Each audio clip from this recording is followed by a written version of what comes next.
You gotta take your daughter to those farms where they they slaughter the cows. Yeah, they where they kill the animals in front of you, and like you pick one, like my dad went to, and then take the steak home for dinner. Yeah, I think he took lamb. They had a fucking kangaroo there. I was very surprised by that. It was a tiny one, but yeah, that call Peter. They don't belong over here. Call immigration. Immigration. Yep. Homeland Security. I call Came them. in Say, here hey, legally. Yeah, I don't think this kangaroo got a green card.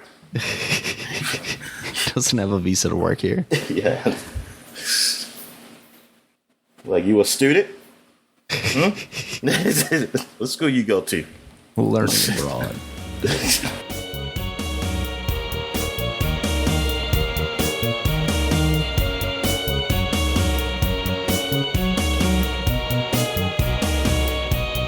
Hello gamers and welcome to episode 383 of the Super Ultra Podcast Arcade for July 30th, 2022. I'm one of your hosts, Daniel Nicholson. With me is my co-host, Dominic Stallworth. What's going on this week, Dominic? Man, it's been an alright week. I don't know, there's really much to talk about, really, that's really been going around. Is there anything big, huge, going around, happening around the world? Anything too crazy? Yeah, not too crazy. I mean, I know we got still like heat waves in places, around the country, and I think there was like in Kentucky there was like a flooding. There was flooding, yeah. Yeah, man, that was bad. I pray for those people down there. Let's get right down to it. So sports. I'm just gonna probably deal with baseball. It's nothing else that I mean, there's other stuff happening, but it's nothing I really want to talk about. So. Orioles are still kicking ass. They are 2 games above 500 now. They played 100 games. So they are 51-49 for the year. Wow. So we got 62 more games left to see what's going to happen with these guys. Mancini had done an inside the park home run on possibly, as of the time you hit his podcast, he could be on another team because they're talking about trading him because we have prospects behind him, young prospects that they are looking to bring up while he's probably, I don't know, maybe he's at his peak, but I like him. I wish he could stay, but I'm not a general manager, so I don't really know how would you work that out, really. So they look like they're going to trade him. Hopefully we get something good back. And hope he goes somewhere that he can shine, like maybe he help another team out on the playoff race or whatever. So yeah, good luck to him. And I liked him. He had that story. He was cancer. He had cancer, and he beat it. He also was close to that kid Mo Gabba, who also had. I believe he had cancer too, right? Yeah. Yeah, I think so. Yeah.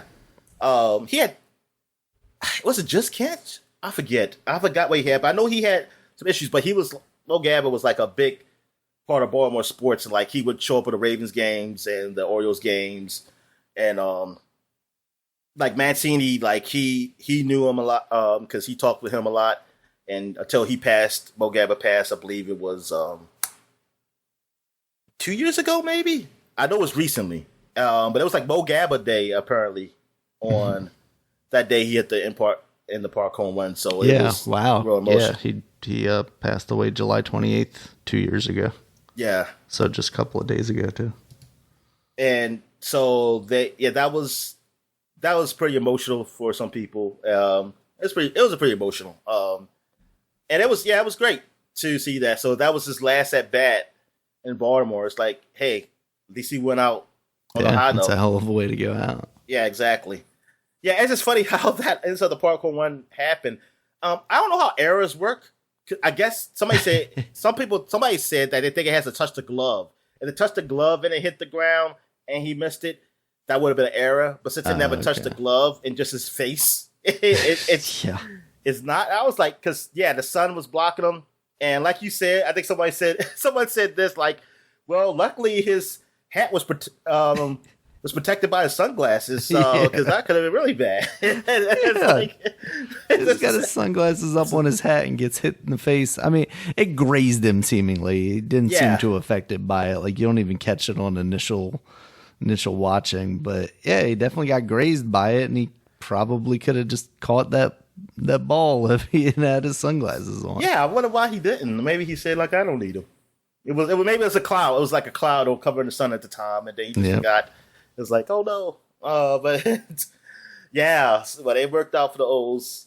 And then they beat the Cincinnati Reds last night as of this podcast. So nice. Hopefully they can beat the Reds in the series.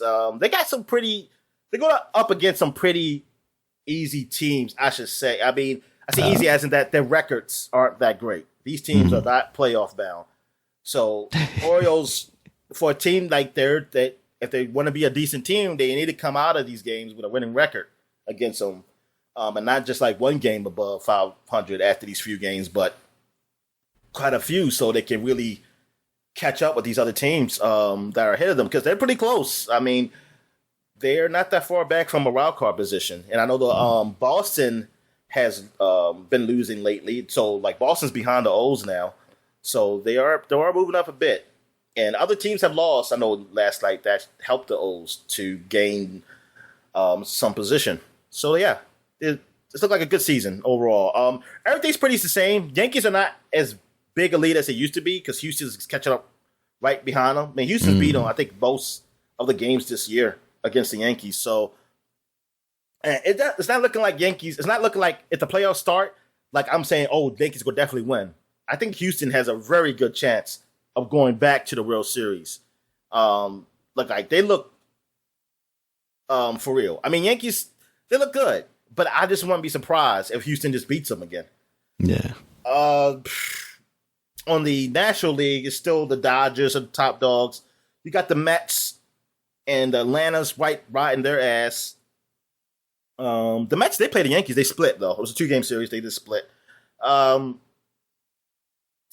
else you have? Another team. I know San Francisco went down. Like, they have a losing record. I didn't even notice. It's like, they're on a losing streak. San Diego's trying to they're staying in this playoff spot. You know, I like my guy Machado up there. You got the St. Louis and the Brewers are fighting each other. St. Louis, Milwaukee. So yeah, it's heating up, man, because like it's getting to be August. It's gonna be August soon. You only got 2 more months until the October. So yeah, man.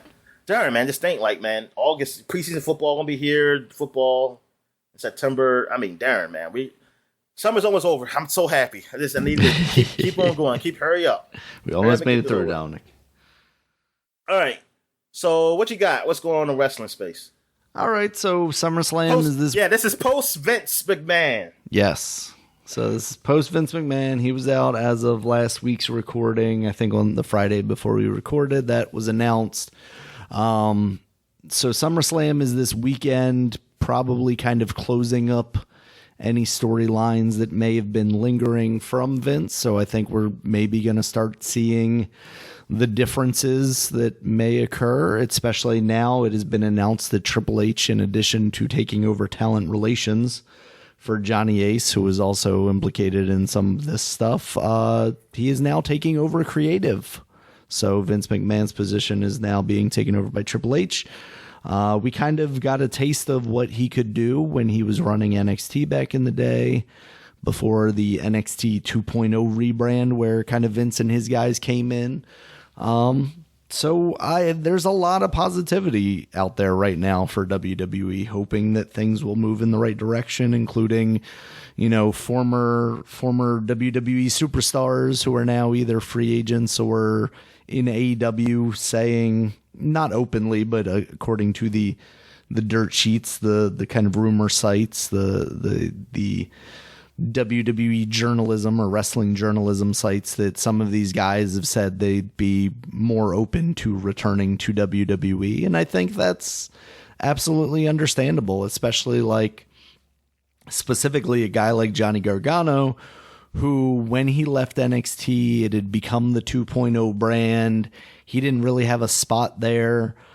But the idea of him moving up to the main roster also kind of scared a lot of fans, because he's a smaller guy, and Vince doesn't really do much with smaller guys. Now, he was an absolute superstar in Triple H's NXT, And people are also worried about him kind of getting lost in the shuffle if he went to an AEW. Now, if he were to return to WWE in a main roster capacity, now with Triple H in charge, I would feel a lot more secure in the idea that he might actually get a fair shake, basically. And that's good because there are now more places. It was great when AEW started and there was another option for people. But now if WWE is becoming a viable option again, which for quite a long time there, I didn't believe it was for these guys, I think that's just good for the industry as a whole. So we'll see if it actually shakes out that way or not. You know, we're still looking at a WWE that came off of releasing, at this point, it feels like hundreds of wrestlers over the past couple of years and slimming down. But we don't know why that was. You know, it still feels like it's very possible that this is a company that's going to attempt to be purchased by someone else, whether it be a Fox Sports or a Disney or what have you.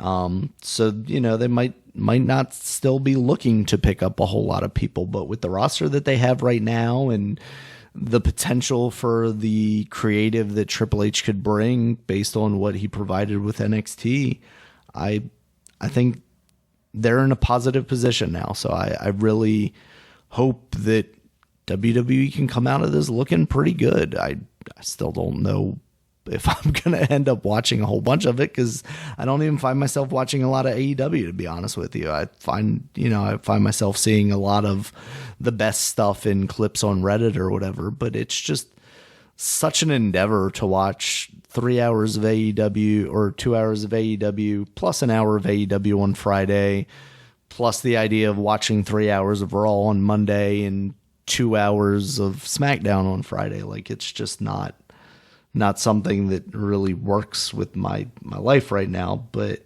it's great when it's good and people can talk positively about it on Reddit, and I can see a lot of clips as opposed to there are some weeks where you don't see much of anything because nobody's really excited about what's going on. But overall, I think things could be trending positively, and it's awesome. SummerSlam is tonight, Saturday, as of recording this, which is good for me because these shows, especially the big ones like SummerSlam, WrestleMania, Royal Rumble, always go on super late, and that being on a Sunday when I have to go in to work the next day always kind of sucks. Also, this is kind of gaming news, but I'm going to slip it in here just while we're talking about wrestling.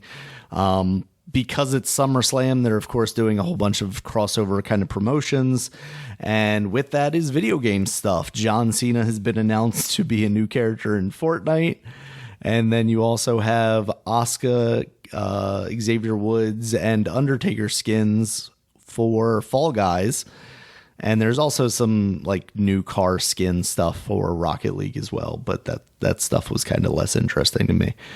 But it's just so funny. I was playing Fall Guys yesterday, and I've already seen all three of those skins. You know, people instantly bought them and were running around with them. I don't think people looking skins for Fall Guys characters look good. I don't think any of those look particularly great, but it's still kind of funny seeing them run around in there. So that was cool. So I guess we get to what we were watching. So I guess I'll go. Okay. So Better Call Saul, I've caught up to the latest episode. It's really good. I am at a point where it closes. It seemed like it closes one story that's been happening. Okay. And it's very interesting what they go from here. Like, it went somewhere really different in the last episode. It was kind of interesting, and I wonder, how does it go? Where does it go from these last few episodes we got left here? So, yeah, I mean, it's good. Like, I'm enjoying it just as much as Breaking Bad. I don't know if I want to say it's better than Breaking Bad, but I know I am enjoying it just as much. So far, I am. So, I mean, I'm curious what these next episodes do, because I feel like the story that I really cared about is over now. So, I wonder, can they, like this new episode, it did do something different, but I really liked it. I like what it did. So I'm curious to see if they can keep that going. please next few. Also, Westworld. I watched the first 2 episodes of it. I still haven't caught up to. I think it's on like 5 or 6. I forget. Okay. But it's okay so far. I mean, it's not great, but it's keeping my interest. Like, I do want to see where does it go. But it's basically on the lines of you got the robots who they want to take over, but the leader knows that they don't want to take totally over. Like, they don't want to just replace humans with everything. They need the humans, which I still don't know why, to be honest with you. I never got why she want, but it still just tells me like, yeah, fuck robots, you know what I mean? Or like that's why I say like I don't want no freaking automatons that are human like and that can feel and stuff. No, fuck that shit. That means we went too far. You need to dial it back to they just build stuff for us and things of that nature. Once I start asking like, what is love? That's when you cut it off. So time to turn you off. You're asking questions. You don't ask questions. What's love got to do with it, Dominic? Exactly. You don't ask questions. You just do. You just do what I say. You don't question it. But anyway, yeah, it's okay. I still like the first season the best so far. Like the first season was great. Second season was, a lot of people dropped off at the second season. Third season, it got better, but I just want to know how long it's going to go because I didn't hear about this is the final season. But I'm thinking if this was, I don't need more of this. That's the thing. It's like I feel like I don't really need more of this. I kind of want this to be the last season, but I feel like it's not. And I'm like, I just want to know, can they keep my interest with this show? Visually looks good. I think it looks really good. What they do visually with the effects and everything is really done really well. All right, so now we got like Harley Quinn is back for the 3rd season. They came out with 3 episodes. Only watched one of them, the first one, and yeah, it's pretty good. Like her and Ivy are together now, so they're just fucking around the world apparently. It's nice, and it feels like what the problem between the relationship is now is that their interests aren't the same. Like she doesn't like that's what it did with the first episode. Like she like Avi, like it's fun like doing all the violent stuff, but then it gets old for her, I guess. And while Harley just wants to do that, but then Harley, well, she did say, hey, let's do something you like with the plants and stuff like that. She probably just get bored with that, and so they're just trying to find that medium ground with their relationship and stuff like that. You do see Amanda Waller in this. So yeah, she showed up. And you do see Nightwing. He comes. And like he has all this brooding voice thing. Like he's trying to do like a monologue and him come back to the city. And there's always like a joke that interrupts him and shit like that. Yeah, the show is funny. The photo is funny as hell. It looked like Gordon might be the next mayor. And his campaign manager is, well, he was already running for mayor. And like the last episode of last season to this, in that first episode of this one, his campaign manager is Two-Face. So I know I spoiled the show a bit. I'm sorry. I apologize. But yeah, well, the season so far is still funny. It's funny as hell. Like I like this show. What else? The Boys. Because I think I was saying I was watching the last episode, so I finished it. It's so The Boys is over. It's been over, but it's over for me. And over as in like it's the final episode. Not, it's still good. Yeah. I'm just hoping the next season is the final episode. Like I really do. I can't see this going, like I said last week, I can't see this going too long. But based on like what happened, especially in this season and the end of this season, it's like, man, this got to be the last season coming up. Is it kind of the Dexter thing of like, how do they keep getting away with this thing? No, I think it's no, it's not that. No, okay, it's done well into making it why they get away with it. And you're really going to see, and it's kind of the parallels of what's happening in the real world too, with politics. But it's done well. It's done in a way that it works. It works for it. I'm just saying that I don't know, just Homelander being what he is, just to keep going. Yeah. At some point, it's got to be a breaking point. And it looked like they got to that point, but then something else happened. So now, but now I feel like this has had to be it. This has to be like the end game. This has got to be like, look, either Homelander dies or everybody just say, fuck it, we're just going to rule by Homelander. It's got to be something like that. Not saying he ruled the world at the end of the last episode, no. But it's just that it's going to get to the point where you just say, oh, wherever he does, it's just, we got to just deal with it. Yeah. All right. So, let me see. Oh, yes. I went back to watching Young Justice because the 4th season has finished. It's finished, I think, probably some weeks ago, but I haven't really been consistently watching it. But I said, I'll go back and watch it. So I got a lot of these shows done, so I can go back. And Young Justice 4th season, like the story, like the overall layout of the stories, like they separate into these sections. And I think they might all come together. And even if they don't, I still like it as like a comic book fan. Mm-hmm. Like the overall arc is pretty good. Like I like what they are doing with this. Like as far as just the overarching story. Now when it gets to some writing bits, is when it's like I get the problem. I think there's too many characters. Like they're trying, but that was a problem before. I think they're doing better by sectioning off in different sections. That does help, even though you do see some characters show up, but then they go away. You don't get, like, it feels more plot driven, which I think it's fine. I think plot driven is really good when you already know the characters. But when you get some new characters showing up, like you have Cassandra, who was Orphan from Batman. If you don't know her, I don't remember her when she first appeared, but I read a little bit about her. But I've seen her more recently in the recent comics. She's her mother was with the League of Assassins. Her father now in the new, I don't know what she was in his father in the new version. I mean the old version, but the new version he was part of this. I forgot who he's part of. I totally forgot because I read that. But he has some type of strength too. Like Cassandra was bred to be an assassin too, almost like how Damian is. Like she's really good. She could like read your movements and everything and like that. And like she could beat anybody probably in a one-on-one fight. She can't talk. Like she has, she can talk. It's just that it's like hard. I think the way she was grown, like she was developed, something happened to her that she has a hard time like talking like normally.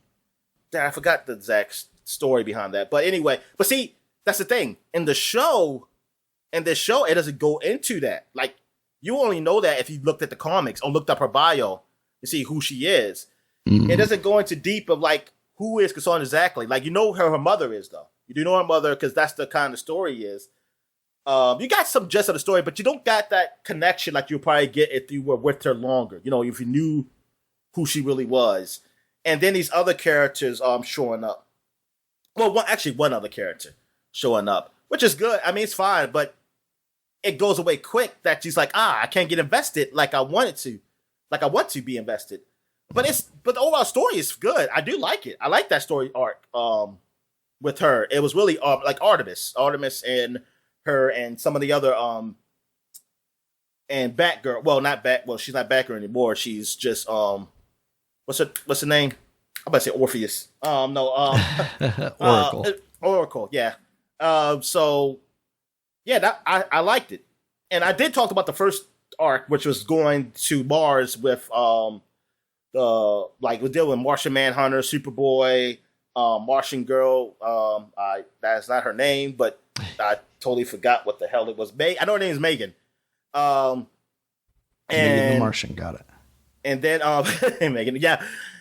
And Beast Boy, and it dealt with that arc, and something really tragic happened, and now Beast Boy is going to like a big depression, and they're doing a thing with him. Like every episode, I see him doing something, getting depressed. Which, you know what, that's fine. I see what you're going with this. You're trying to show like, oh man, how can depression like affect people differently in ways. It just goes a little too long for me. Like every episode I see, like he has nothing to do with what the show is going with. The show is just him.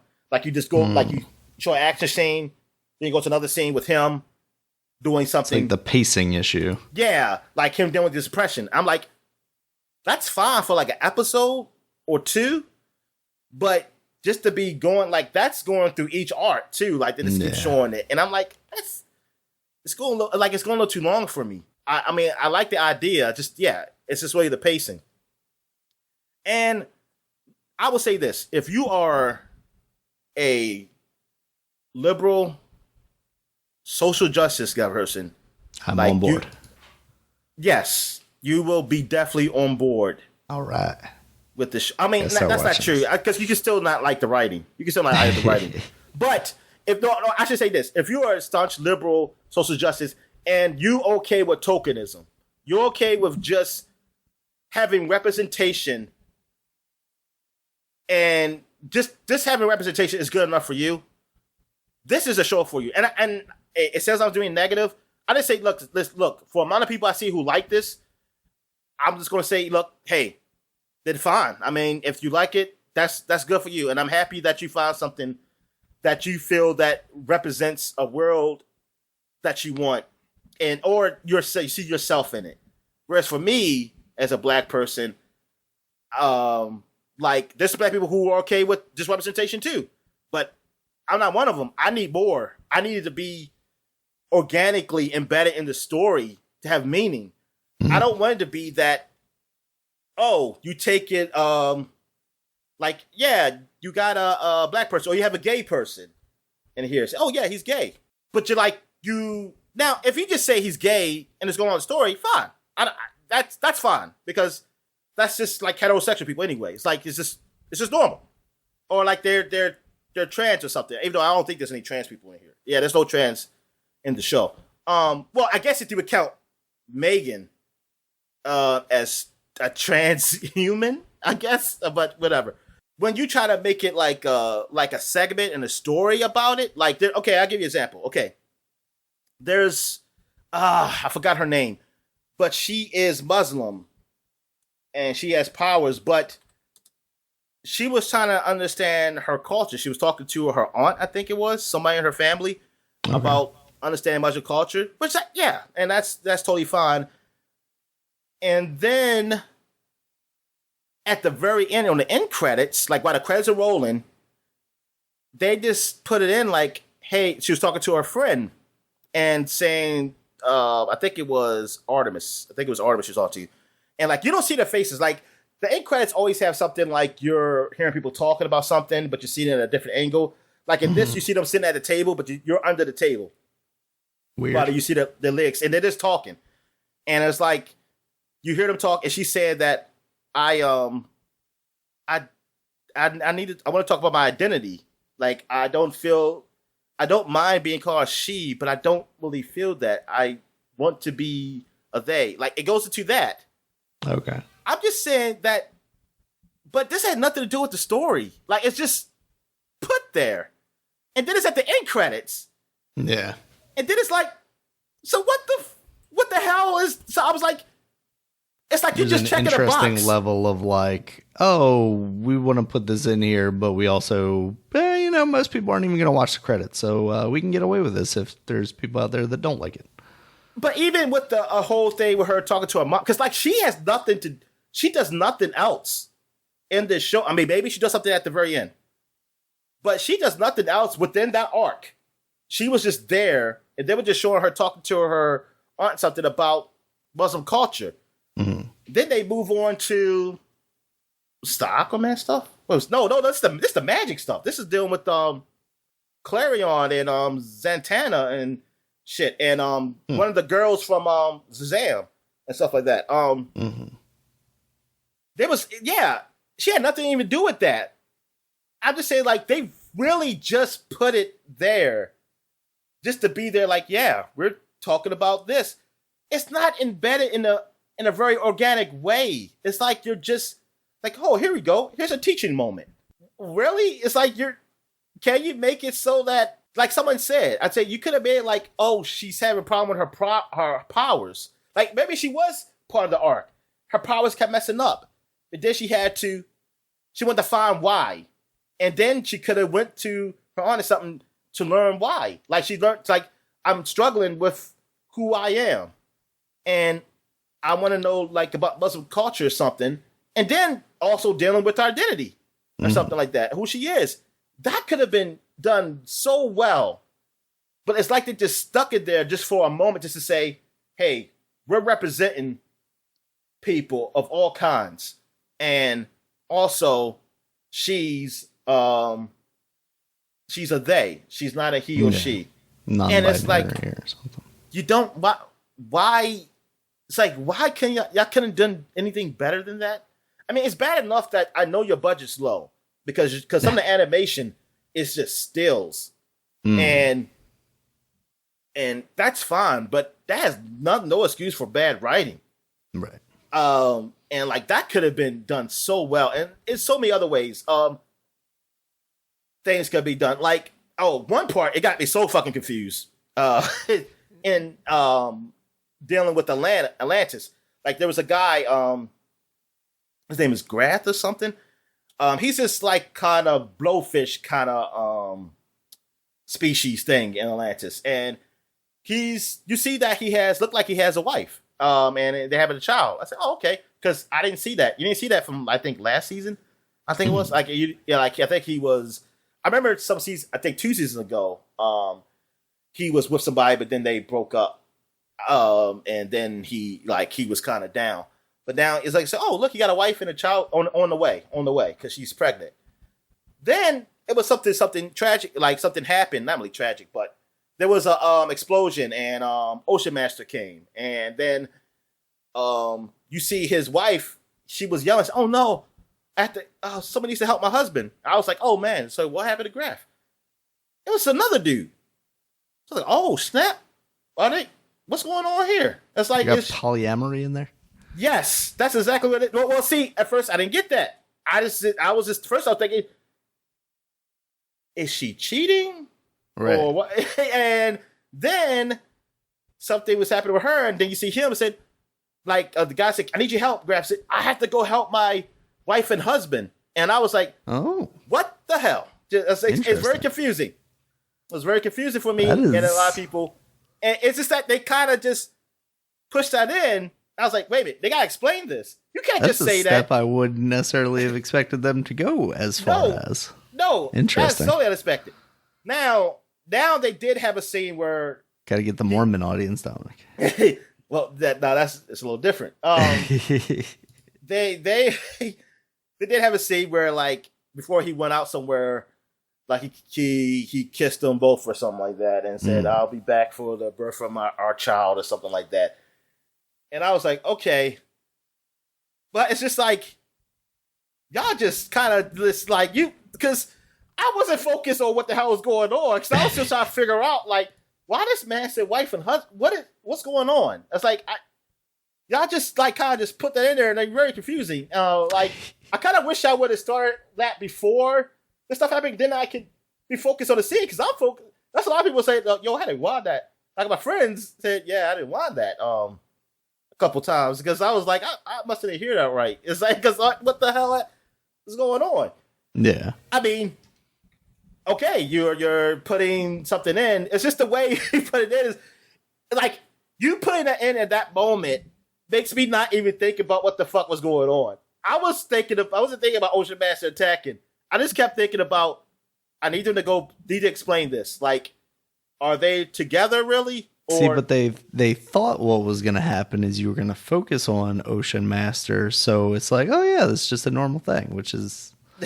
But it's not that they're wrong to try and do that, but also it shows that they're so they don't realize what the situation is to realize that that's going to pull the attention more than the other thing. Like, they're trying to normalize it, right? Which is fine. But at the same time, they don't know the audience. And that's not to say, like, oh, everybody's confused. It's just to say, like, the way things are in society right now is not normalized. No, it's not. So for you to just pretend like it is instead of having a story that, like, elaborates and explains what's happening to attempt to normalize it, you're trying to, like, just jump straight to it being a normal thing. Yeah, and I get it. Some people say, yeah, it needs to be normal. I say, yeah, but doing it that way doesn't help. Like, maybe you're just okay with it, and that's fine. It's not that I'm not okay with it. I don't care. I mean, the only things of that kind of nature is mostly fantasy for me. But in the fantasy nature. But for a show, like when you're trying to tell a story, that will get lost. Not that will get lost, but something will get lost in that moment. And that will be a big one because people are like, you can have a husband and it's like that's a husband and his wife. It's like, whoa, where'd that come from? It's like we need the scene of this character explaining it to old man Batman, and he's like, "What's happening here?" Yeah, and you're like, "Oh yeah, okay, that makes sense." Yeah, but here's the thing: it's not normal though to get married. It's one thing. Okay, relationship, yes. I mean, that's not even normal either. That's not normal either. But that can happen. But as far as laws, you can't. So when I hear somebody say husband and like I have a husband and a wife, or if you're a woman, have two husbands, or vice versa. This is a fantasy world. Dominic, Gotham passed laws. It's fine. Yeah, whatever. No, I'm just saying that for the audience watching. Yes. So that's what I'm saying. I know it's Atlantis, so they probably do it. They fuck fish. They literally fuck fish. That's not been proven, Dominic. How dare you? Whatever. Well, I can tell you this: that dude ain't human. that dude is a fish man blowfish that blows himself hybrid. Up. Yeah, I can get it from them, and his husband has half dolphin. He has a dolphin legs on the bottom. So honestly, I don't even know dolphin how legs. Wait a second, Dominic. You gotta explain dolphin legs to me. No, there's no dolphin legs. It's just he's like a mermaid. He's like half dolphin. Gotcha. half man. Okay. So I don't know who's the father is because I don't know. So is like one a land husband and one the sea husband? I mean, I guess they're in Atlantis. They're all underwater, right? So you say he's a land husband. He's not the other guy is a fish. He's a blowfish. I mean, he's muscular like a man. I mean, he's does he have legs though? Yeah, he has legs. He has legs. It looks like he has probably a weird looking penis, but he has but it's it functions down like human. Yeah, it's probably like a human penis still. But yeah, I mean, you know what? They probably did chose a good group to do that because it's like y'all fucking freaks and it's all weird. So it's maybe using them. I just said it's probably an insult. That's not an insult. I'm just saying, well, come on. If you're half human, half fish, you're a freak. I mean, I'm sorry. I will take that. I will take that to the grave. I will die on that hill. But anyway, this podcast is not going to age well once the Dolphins take over, Dominic. We saw it in The Simpsons. It's coming. We know it. But I will say this: like this show, yes, it's very diverse, but it feels. I don't say forced diversity. It's not forced diversity, as I would say. I would say the writing is just not done very well that you want to include it because I don't mind. Listen to what I mean. I've said this in the past that I don't like forced diversity. It's not so much I'm like, well, I don't like forced diversity. It's like I do want things to be diverse. I want things to feel, even if it's a little unreal. Like it's not gonna be this many people or different cultures together, but you do it, and so what? But I just want it to be written well. Just implement it very well. Like I don't care. You can do like a Captain Planet and have all those different freaking races and cultures together. That's fine. But just have it just written well that you can still tell your story. And if you want to I don't care if you want to do like a whole little lesson thing or something, like a teaching moment, as you say, like do it. Or it's the ways you can do it. Ways you can write that in without being like message. Like that's a message right here. Like it should be so obvious. Like that's a message. Yeah, that's all. But thing is, people like it though. There are people who they're okay with that, and you know what? It's all. I mean, it's all about taste and everything. Like I don't hate the show. That's the thing. I'm still watching it. See, if it truly was like CW is like those shows, I would have stopped watching it because, like I said, the overall story is pretty damn good. Like the just the whole plot I really like, and that's why I keep watching, and that's why my friends keep watching. Because honestly, that's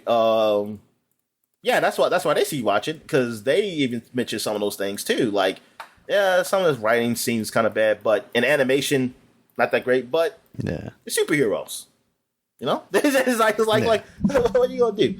It's still pretty good, even though we didn't, and it's still better than what the like that Spider-Man that came out for Disney Plus, not Disney Plus, Disney XD, whatever, you know, than that Avengers, like those shows, they were bad. They were, at least initially, they were bad. They were bad shows, and maybe they got the better. Spider-Man's the one after Spectacular Spider-Man, right? The one where they started, and that is on Netflix now. I saw that. Yeah, and yeah, Spectacular, like also Spider. You know, I feel like just going back just to watch it, just to see him ride that motorcycle up that building like I did, and that's where I stopped. That's exactly what I turned it off to. When I saw him I saw him on a motorcycle. I was like, okay, this is already dumb. And then I saw him run up the building. I said, he swings around the city. That's one of the coolest things you can do. Yeah. Like, that's so cool, like seeing the way he looks swinging around the city. Why do we need him riding a motorcycle? It's just like, why? He's a like, tech genius, Dominic. We don't need him riding a motorcycle. It's like, that's cool for like what should we call it? Firehead. Oh, Johnny Storm. Johnny Storm. Ghost Rider. I was going to say, wait a second, Johnny Storm can fly too. Why would that be cool? Yeah, Ghost Rider. That's good for Ghost Rider. You don't need Spider-Man ride a motorcycle. I mean, he can traverse the city better, swinging around. Yeah. Goodness gracious, yeah. Well, I guess if your motorcycle can go up buildings, I guess maybe that is better. I don't know. It saves your legs, Dominic. That's hard on your knees to run up brick walls. Well, he doesn't have to run. He just swings. You mean you save his arms? On your arm joints. Yeah. He pulls his shoulders out of the socket all the time. All right. So what else what else I have here? That went long on Young Justice. Just to say that you should still watch it. Yes. Even though there are the complaints. I mean, if you like superhero shows, it's a good watch.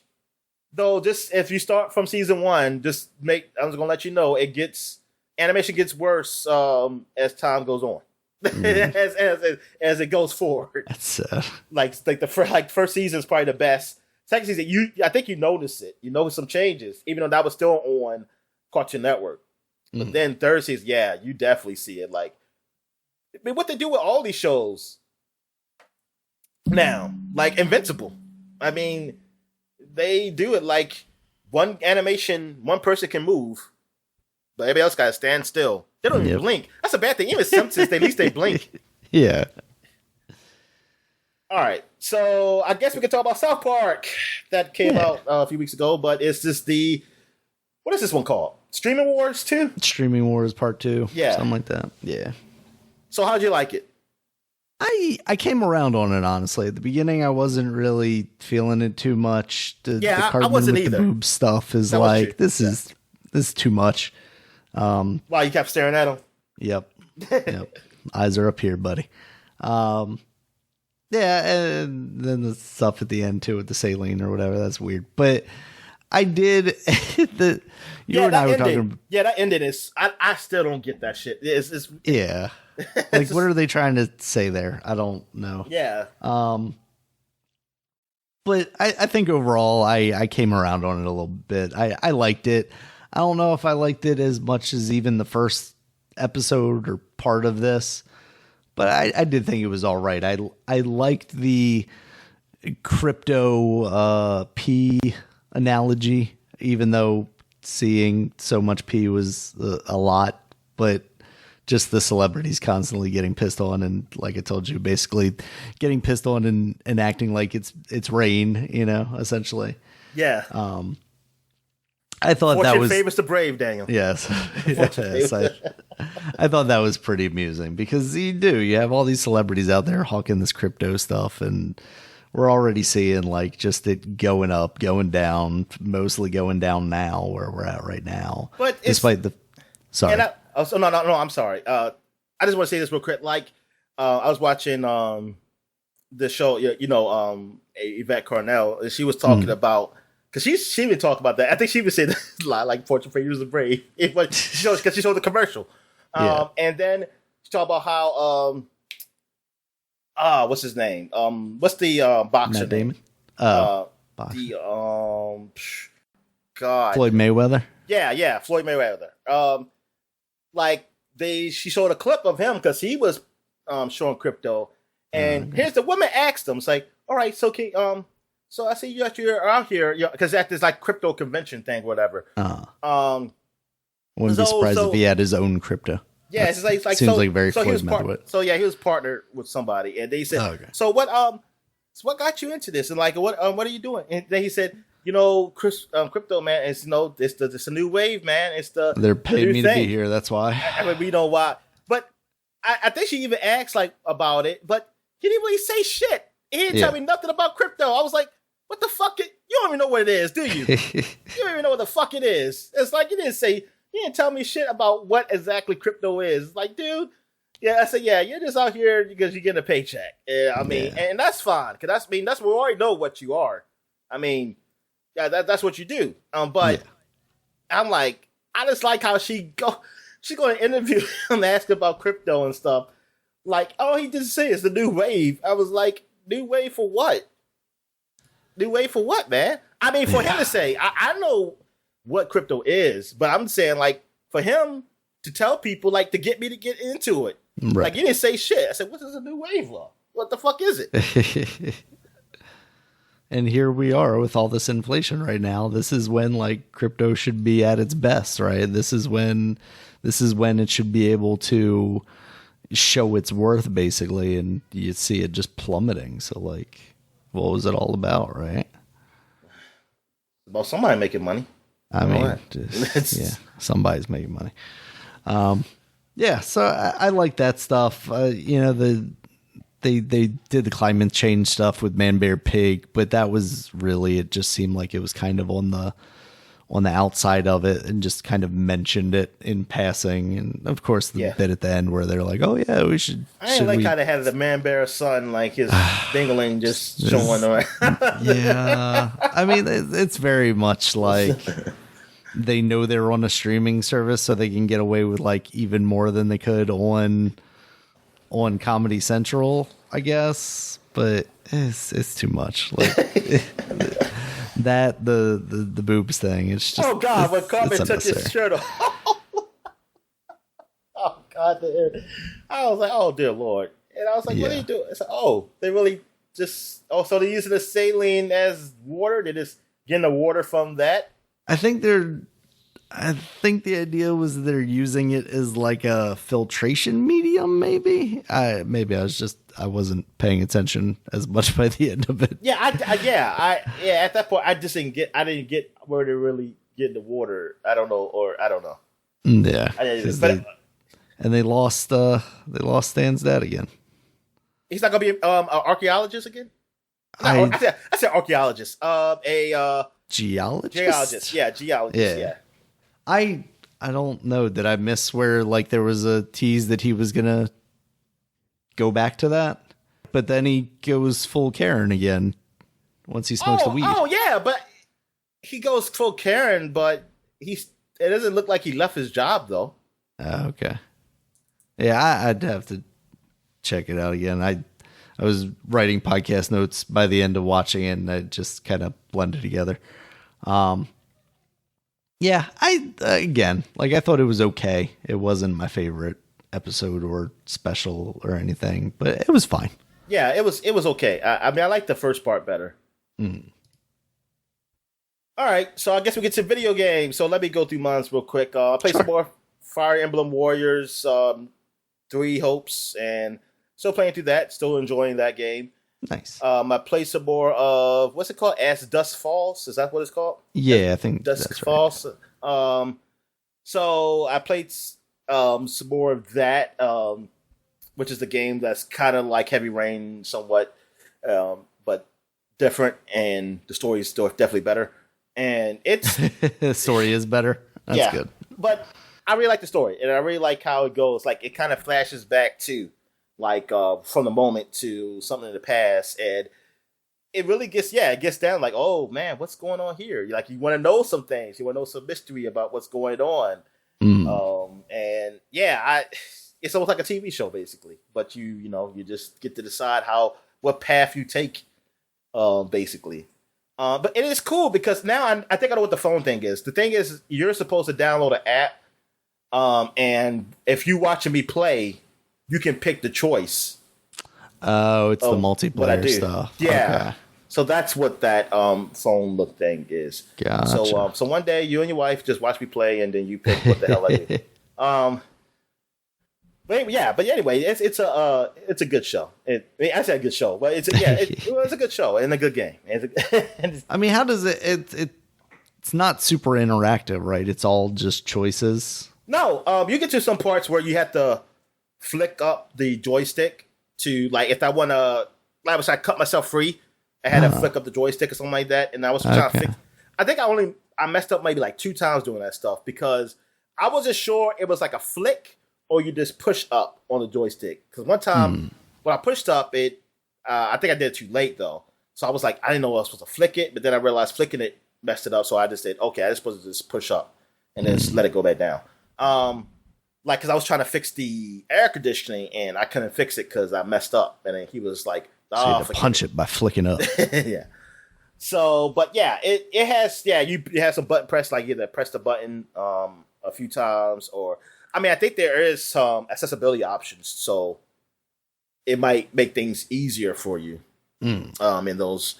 But yeah, it's not too difficult. It's not like I said, it's not like Heavy Rain where you like hold up on the joystick, then hold X, then A, then B, to just do something. Yeah, it's not like that. All right, so what else have I played? I played some more Trails. I'm still playing through that. And Forza I actually played like 2 weeks ago because I have some recording of it, but I just never put it in because I kept forgetting to mention it. Because I played some Forza. I did. I played it under your name, so I was. What did I do? Didn't give me any achievements, I see. I don't know if I did. I probably did. I think I got one. Oh, really? And I didn't see any pop up. So I was riding. What was I doing? It was one of those story events when you go to an area and you gotta collect these certain billboard stuff. So you get to jump, like you probably do some jumps to get something, to collect something and shit like that. I mean, it's like a collecting all kind of thing, but you're riding a car and shit, so it's kind of fun unless you keep missing the jump like I did and then you get frustrated. So I was doing that, and I did play some Oculus. I was playing the Warhammer Tempest game. Okay. The newest one. That's not the 40,000, but it deals with the knights and shit like that, kind of Warhammer. And I'm not liking it. I've played a lot of it. I'm not liking the controls. Okay. Like you'll see it as I post a video how I was just trying to, like when I was practicing, trying to do the powers, and I was just having a hard fucking time doing it. And then I had, it's just, it's too cumbersome for me that, it's not, I'm not going to be playing this anymore. So it's not, I don't like it. I don't like the controls need to be really worked out. Maybe they do an update where it's better or something. But just not feeling it. I also played some Eternal Starlight, which is that strategy game that's in VR. I played a few missions of that, and I do enjoy that. I'm still trying to understand what I can do. I think I missed something. Like I missed something like how to really choose what to do on my ship. I think some things I still need to learn, or I've forgotten because I haven't played it so while, so I just jumped right back in. But I do like that game. Like I really do enjoy that kind of strategy feel of you just showing your ship and sending it off to fight, and then telling that, hey, shoot your photon torpedo or some shit, whatever, and then shoot at the enemy ship and shit like that. It's a fun game. Like if you like those strategy games, those real time strategy games, and like this VR setting, man, like in the space, it feels awesome. I mean, it looks pretty awesome. Like you can see where it can go. It's like this seems pretty simple, but you can see if somebody wanted to do something more in depth, like it can go pretty far with that and make it really good. So that's that's not it. But there's this game we both played, Multiversus. Yeah. So Multiversus beta is out there, and So they do rotational characters. So that's because we was wondering about how they do characters. At first, I thought, oh, so these are the characters that just unlocked, and you could get Wonder Woman if you do a tutorial. You'll get her, have her. But then I realized, oh, these characters aren't unlocked. I mean, except for Wonder Woman if you unlocked her, but they are rotation. So they're rotated. So right now it's Superman, dog with antlers, Rain Dog, yeah, and then you have Finn, and you have what's her name, Ruby, Garnet, and Garnet. Oh, okay, and well, you said Ruby. I said Ruby, but I was wrong. Okay. I corrected myself. All right, and what Was is there? I'm trying to think if there was. Because like Shaggy, I played in the tutorial, and then I was surprised that he wasn't one of the characters. So he is locked because I just didn't try to pick him. I think so. Okay. Yeah. All right. So then those are the ones that are rotated, and then you could get coins as you play, and then you could buy other characters. I think the minimum was like maybe 1,500. I think I saw, or 2,000. Between 1,500 2,000. One of them. I forget which it is. I want to say 2,000, but the game, it feels all right to me so far. I played mostly with Superman, and I really enjoy his character. And I won matches. I won most of the matches with him, and I mean I do pretty good with him. That I could just flip him. Like I like how you can fly and just throw people. Like you catch people and throw them up. Especially if they're high on hits, like you can just really toss them. Yeah. Yeah, and then they have it like they set it up almost kind of like a Overwatch's kind of way. Like they're tanks. Like Superman's a tank. Oh right, yeah. And then you have attackers, and then you have I don't even know the other ones because I almost time to play Superman. Like Brawler. Yeah, Brawler. Else. Yeah. So you may look at like Superman. He takes like I was taking a whole lot of hit points on people because I'm a tank guy, but I'm slow. I'm slow compared to the other guys. While they're faster and they can dodge more than I can. I'm assuming. I just totally made that up. That would only thing that would make sense because if we can dodge the same, then I'm fucking just like I'm so much better than them. Then like that's not even fair. Because I was thinking like how do you make it fair then? Like if you're not doing teams, because it's good to like if you do teams, you work together. Like hey, we can do something together. If you're like a brawler and I'm a whatever the other ones are besides a tank. But I wanted like 1-on-1. A tank versus those guys. Is it fair? I'm assuming there's got to be pros and cons with these things. Like I know Superman. Like I said, Superman is slower than those other guys, which doesn't make any damn sense, right? I mean, but but it works for this universe. Something. There's kryptonite in the stages. Yeah. But so far, I mean, I enjoy playing. So far, I played with Jake the dog. A lot because that's the guy who bought. So now I'm pretty much playing with him. I do like with him. You can eat somebody and then shoot them. What happened? Go ahead. I was fighting a guy that was Jake the dog, and he kept doing that to me, and that's how I kept dying. And like I'm also trying to learn his stretch move because it's a way because I did kill somebody, but I just didn't know how I exactly did it. But I know that you bounce off. Temporarily, like if you try to hit me in my belly, like it kind of bouncy, like it's kind of rubbery. It doesn't really hurt me much. And then you turn into two different things, like a car or a house or a boat, like kind of slams down with a special. And then he has one where he turns to a horse, and I forgot what the horse name is because it's something Baxter, because that's the episode. And I remember, this is pretty funny because I saw him do it. So, I remember this. And it's fun. I mean, it's like Smash, except for I don't know about like, do they do like how Ultimate Smash? Do they have ultimates in this? I didn't see nobody do one. Seen anything? Yeah, and I haven't seen any tutorials either. I mean, I didn't do all the advanced tutorials, but I didn't notice anything mentioning that. So I don't know if there's like some ultimate smash that just kills everybody, or not really kill you, but makes it hard, to avoid.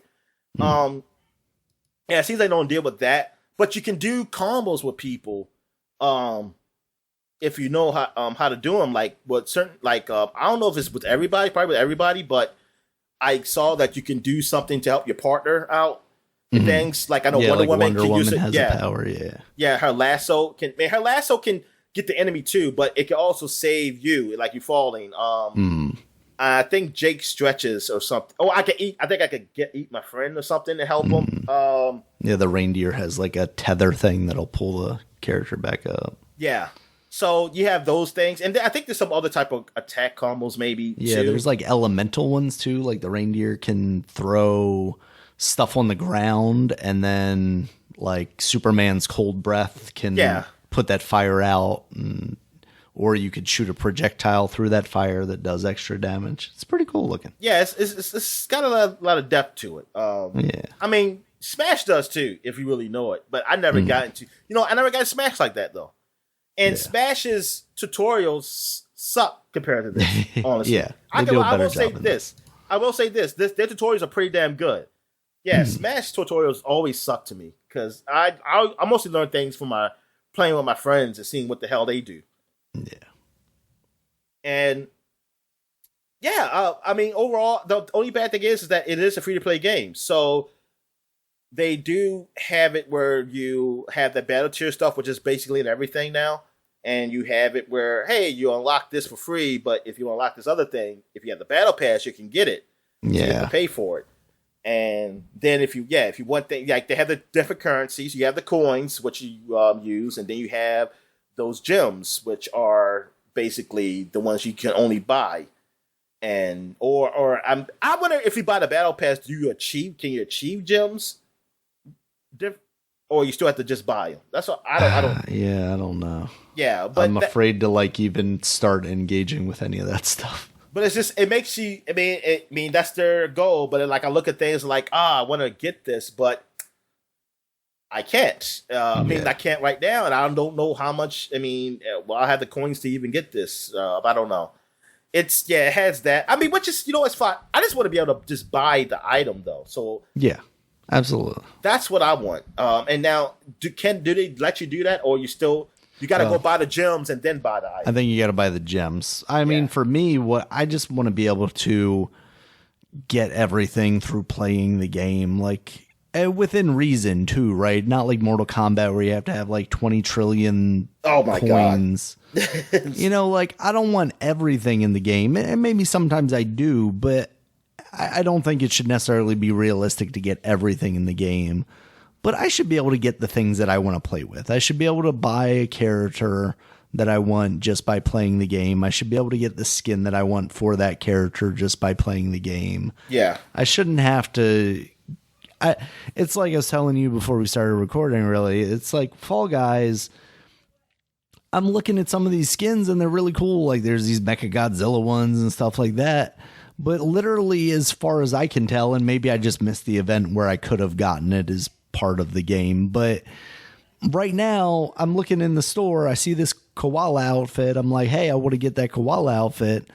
There isn't an option for 10,000 coins or 5 diamond coins. You can only do it with diamond coins, and the only way I can find to get diamond coins is by paying real money, and I hate that kind of stuff. Yeah, I don't like that either. And it's this, and sometimes it's not where I can just get it. Sometimes it's like, hey, you gotta unlock to get this item, and I don't know where to get it. Like, I don't know. Well, at the time, the Sonic, I think you had to just keep playing, and then you might unlock it. Or because there is like some special events that you have to participate in to get a certain item, right? Yeah, but the thing is, you gotta level up to a point to get it. It's not like you just do it and hey, you get it. And it's like, oh, come on. I say I just want the item, man. It's like, just tell me how much it costs so I can just know how many times I gotta play this game before I can get it. Exactly. But yeah, Multiverses, it seems okay. I mean, for a free to play game, like it seems pretty alright, and it's cool that they do rotation of characters, so you can keep trying different people. And like you were telling me, being able to play all of them in like the tutorial mode, I like that idea a lot. Just so I can get in there, see if I like the feel of a character. Yeah, I believe it's called the lab, and we're kind of like in Smash. I forgot what they call it in Smash. But it's when you're just practicing with the characters, and you your opponent. You can play with you can play with anybody. And you can set it up to be like, hey, your opponent can fight you back and shit like that. Because I was beating the shit out of LeBron James a lot. And I beat him in multiplayer too, so I was very happy about that. I said, yes. Yeah, beat his ass. They kick him out. I don't want him in this game. I hope they out his bed to get like, we won't need this character in the game. Yeah, just kick him out. I don't know. That means somebody actually replace him with Michael Jordan. Somebody actually spend their coins or boredom because he's not already unlocked. I paid real money. So you know what? I'm glad I beat him. Me. Because I was stupid. You used your money to buy that man. What the hell's wrong with you? And then you're going, oh, goodness gracious. But anyway, but yeah, man, it's I just hope he gets some of the profits, Dominic. It's an okay game. Like, it's okay so far when I played. I enjoy playing it. So being free to play, it makes it even better. So yeah. Let's go with that. What did you play it on? PC. Okay, so you play like I did. Is it on Switch? The beta? I was wondering about that. I haven't actually checked. Let's see if it says online here.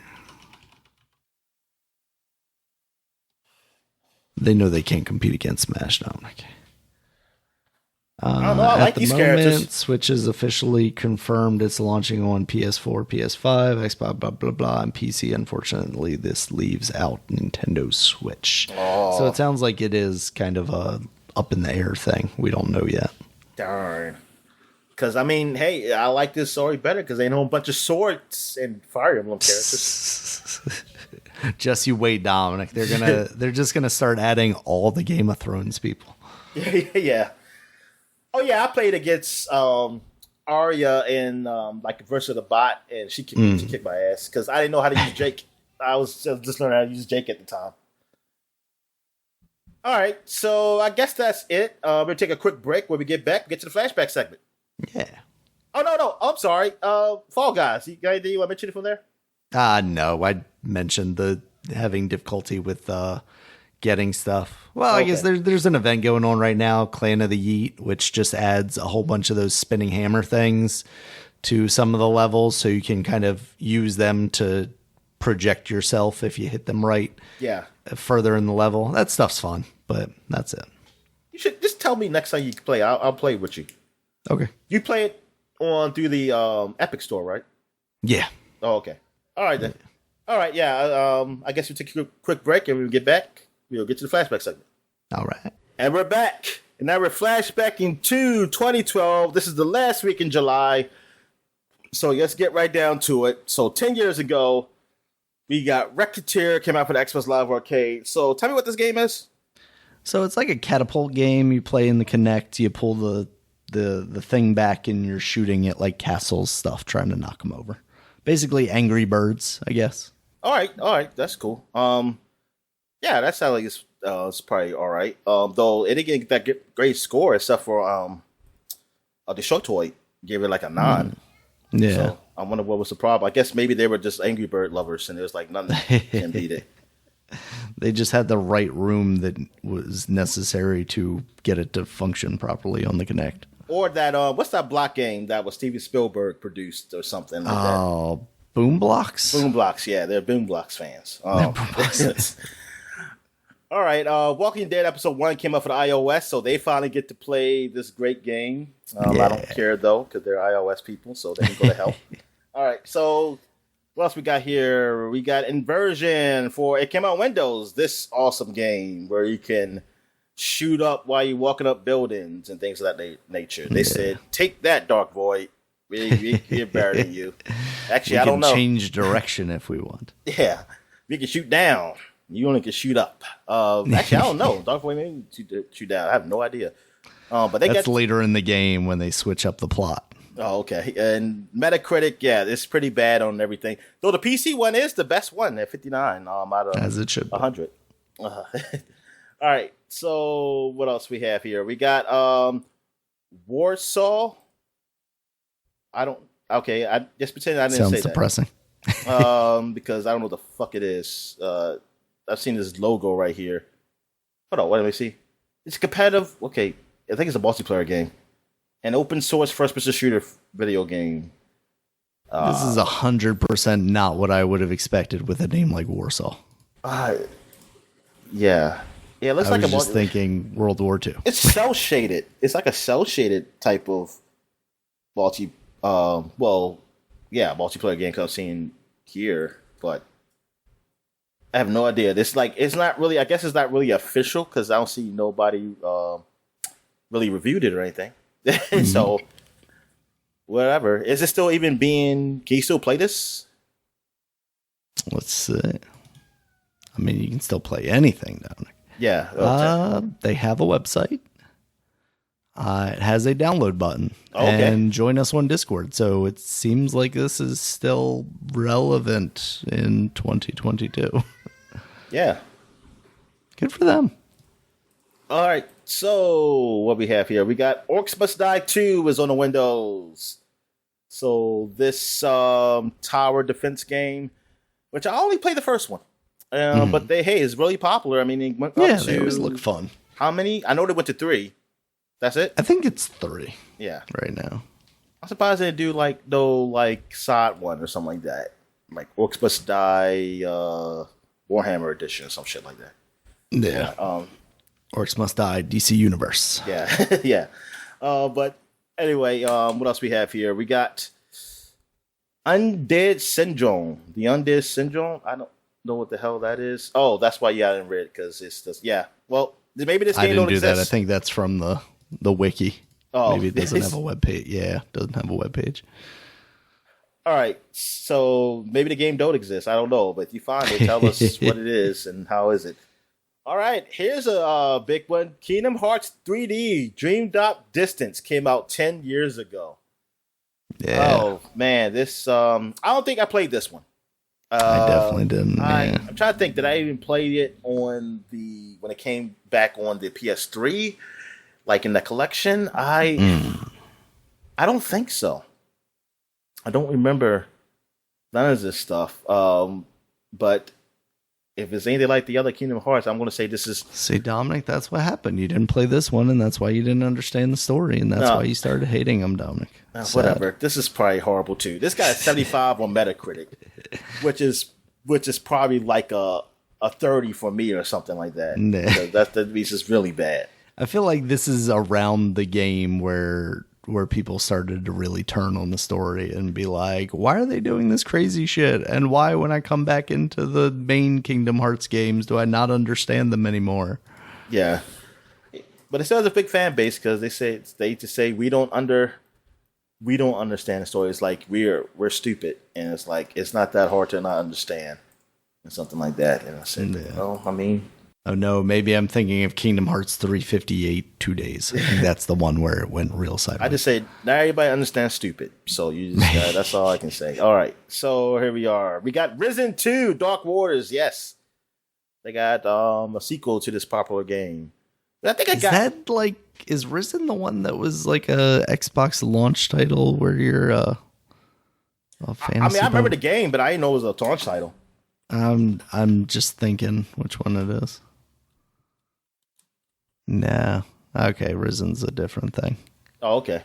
Yeah. It got a 9 out of the first one got 9 out of 10 on Steam. I wondered, did the players like it? The second one? Because I don't remember it being that high a score just by regular people though. I mean, I said regular people like they're not. By just by normies and stuff like that. I don't know if the viewers gave it a high score, but this one got what I see here, a 69 on Metacritic on PC. Nice. Wow, a 47 on PS3. That's because PlayStation sucked. And Xbox 360 got 60. But yeah, that's 69. They stopped it. It would have got to a 70, but they said, no, we're going to stop right here. Yeah, you know, we like this number. Yeah. Somebody else will say, I'm going to put my view up. So no, you're not coming. You're not messing us up.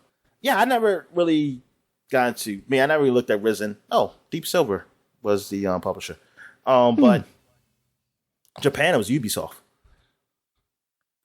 But, oh yeah, it deals with pirates. I know it deals with some pirate stuff or something like... Well, pirates and like mystical shit in the waters. All right, so... What else we got here? We got Grow Land. Okay, do I want to talk about this game? I don't think so. Okay. Oh, this is anime as shit. Rolanzer, Wayfarer of Time. I mean, you see you see two dudes on the cover. Well, actually, no, maybe three. I can't tell that. Yeah, that's a dude right here too. Oh no, you see another dude. The dude faces are small, but you see those girls though. There's a lot of those anime girls around here. It looks like it might be a JRPG. Yeah, it's a JRPG. Yeah, I don't even see a Metacritic score, but let me see. Oh, it says mixed reviews, 67. Because no one has ever actually played this game. All right, so what we got here? Oh no, we're not going to mention that one because that's just a re-release of a game. But we do have a big one. In Japan, New Super Mario Brothers 2 came out for Nintendo 3DS. Yeah. So the popular New Super Mario Brothers, which I did have when DS Lite first came out.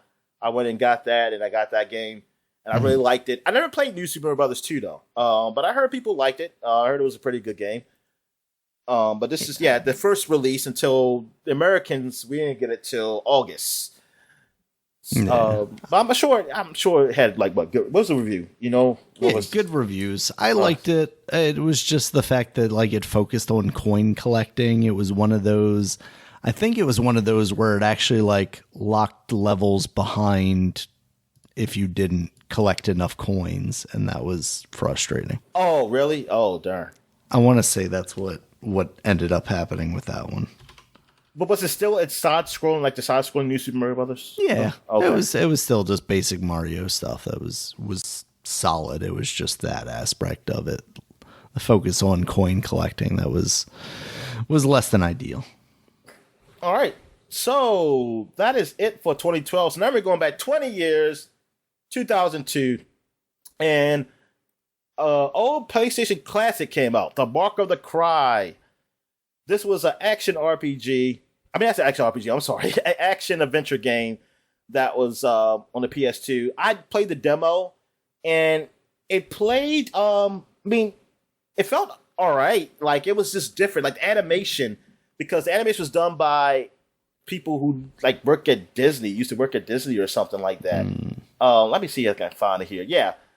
With the art team consistently mostly of former 2D animators, the Mark of the Cry offered a juxtaposition of cartoonish characters, designs, and graphic violence while employing a unique visual style influenced by a various Polynesian cultures and art, as well as the game's plot, taking place in Polynesian-influenced fantasy setting. Okay, yeah, that's cool. And Maori. Yeah, that's the mythology. Australian stuff. Okay. All right. So yeah, it's yeah, I remember playing. Yeah, I remember always liking the look of the game. And it felt weighty. I remember the comment feeling a little weighty, a bit. Not in a bad way. It felt different in a different way. It was the original Dark Souls. Yeah. But no, it was cool. I just never did buy the game. I never got to play throughout the whole game. I mean, now I believe it's on that you can stream it or download it from the PS Plus whatever it's called. And the game got reviewed. I mean, it got all right. It got 80 on Metacritic. Yeah, most of the reviews have been decent. The lowest score I think I see is a 7 for it. And I think that's why I didn't get it. 'Cause the Game Before gave it a fucking 9. So I don't know why I didn't get it. It definitely felt like kind of a cult classic-y thing. You didn't hear a lot of mainstream outlets talking about it a lot, but I guess whatever corners of the internet I was on, I always saw it and thought it was really cool. And it was one of those games when I got a PS2, I was at the top of my list of things I wanted to get. Yeah, and it did get a sequel, The Rise of the Kashi. But that did not get as good a review. That's when I think that's it. Yeah, it's not, because it got a 68 out of 100. And I'm trying to see if it was the same. Well, it was the same producer doing it, Jonathan Beard. But I want to know if it's the same. The developers, I don't think the developers were the same. Nope, because unless they changed their name, because it was San Diego Studio that developed the first one, and the next one was Bottle Rocket Entertainment. It looks like Jay Beard left San Diego Studios and then created Bottle Rocket, but clearly did not have the same, team there. Even though that one did, I think you could play as a woman. I don't know if you could play as a woman in the first one. I'm not sure. No, I think you just played as that big dude. Yeah, The Rock. The Rock's characters from Moana. All right. It's Maui, yes. The movie was called Maui? No, it wasn't. No, his character was Maui. Oh, his name was Maui. Oh. Yeah. All right. So, what else we have here? We got UFC Throwdown for the GameCube. Came out.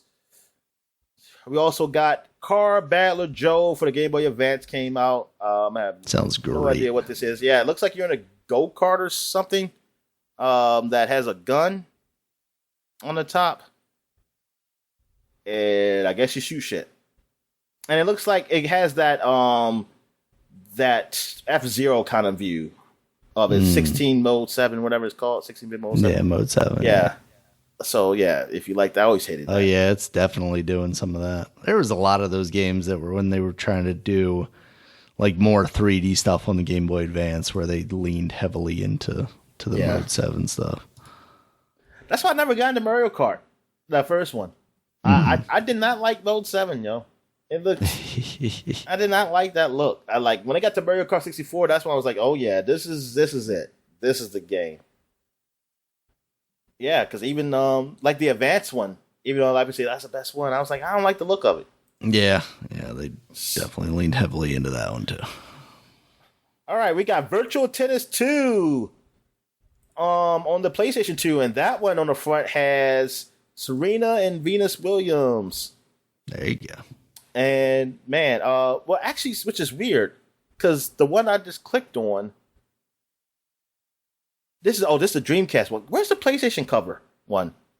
They're just showing that cover because this cover sucks. The Dreamcast cover sucks, so don't get that one. It has a bunch of generic players. Maybe they're real people. They're probably real people, but they look pretty bad. Oh, well, there's a woman in here, I think.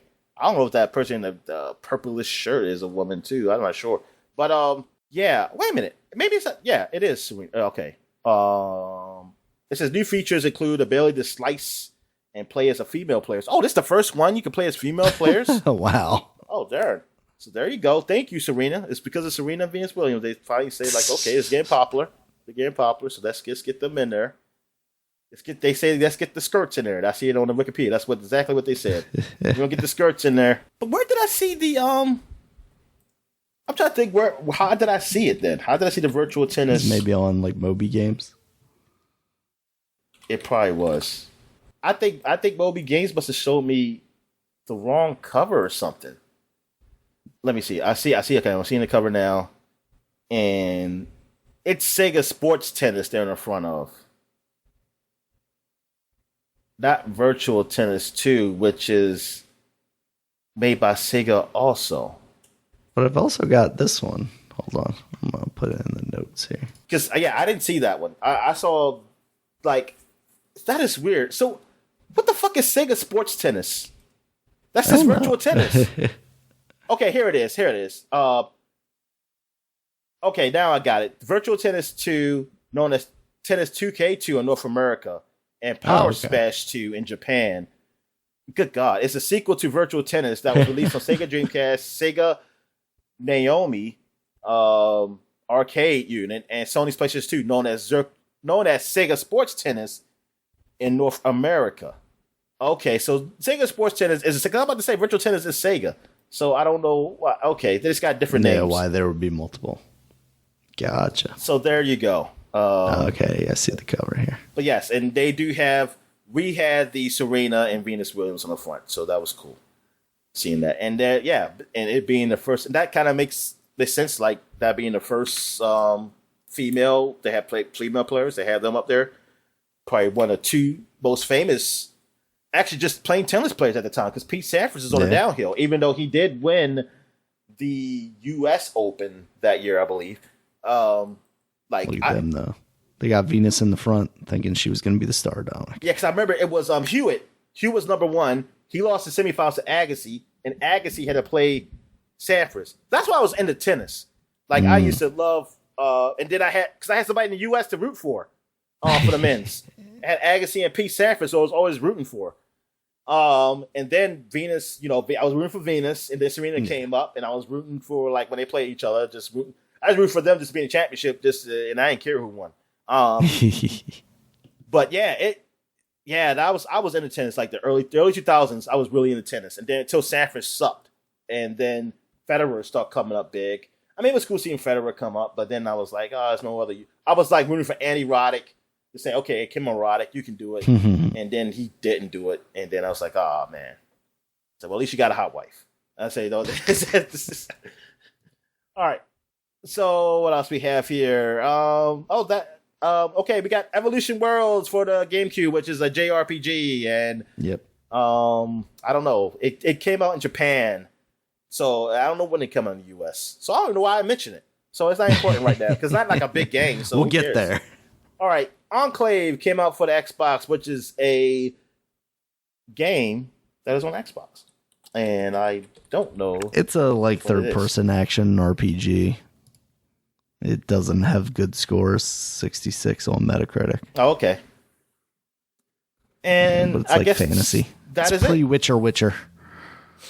So that is it for 2002. So that's it for the Flashback segment until we got a new month next week. So we do covers. So we got August, last month of summer. Really, I guess you could count as like the half of September or something like that. But at least we out of there. At least oh God, I can't wait to get out of August. We get out of August, I'll be so happy because at least it'll be football. At least it's like if it's still hot, at least football's happening. All right. So we're gonna take a quick break. When we get back, we'll get to the gaming news. All right. And we're back, and now we're going to get to the gaming news. So what we got there? All right, Dominic. So as has been our news for the last quite a while now, we're going to start out here with some delays. We got Warhammer 40k Darktide. The PC version of that has been delayed from September to November 30th. And the Xbox version of that was supposed to launch alongside of it is now delayed even further out.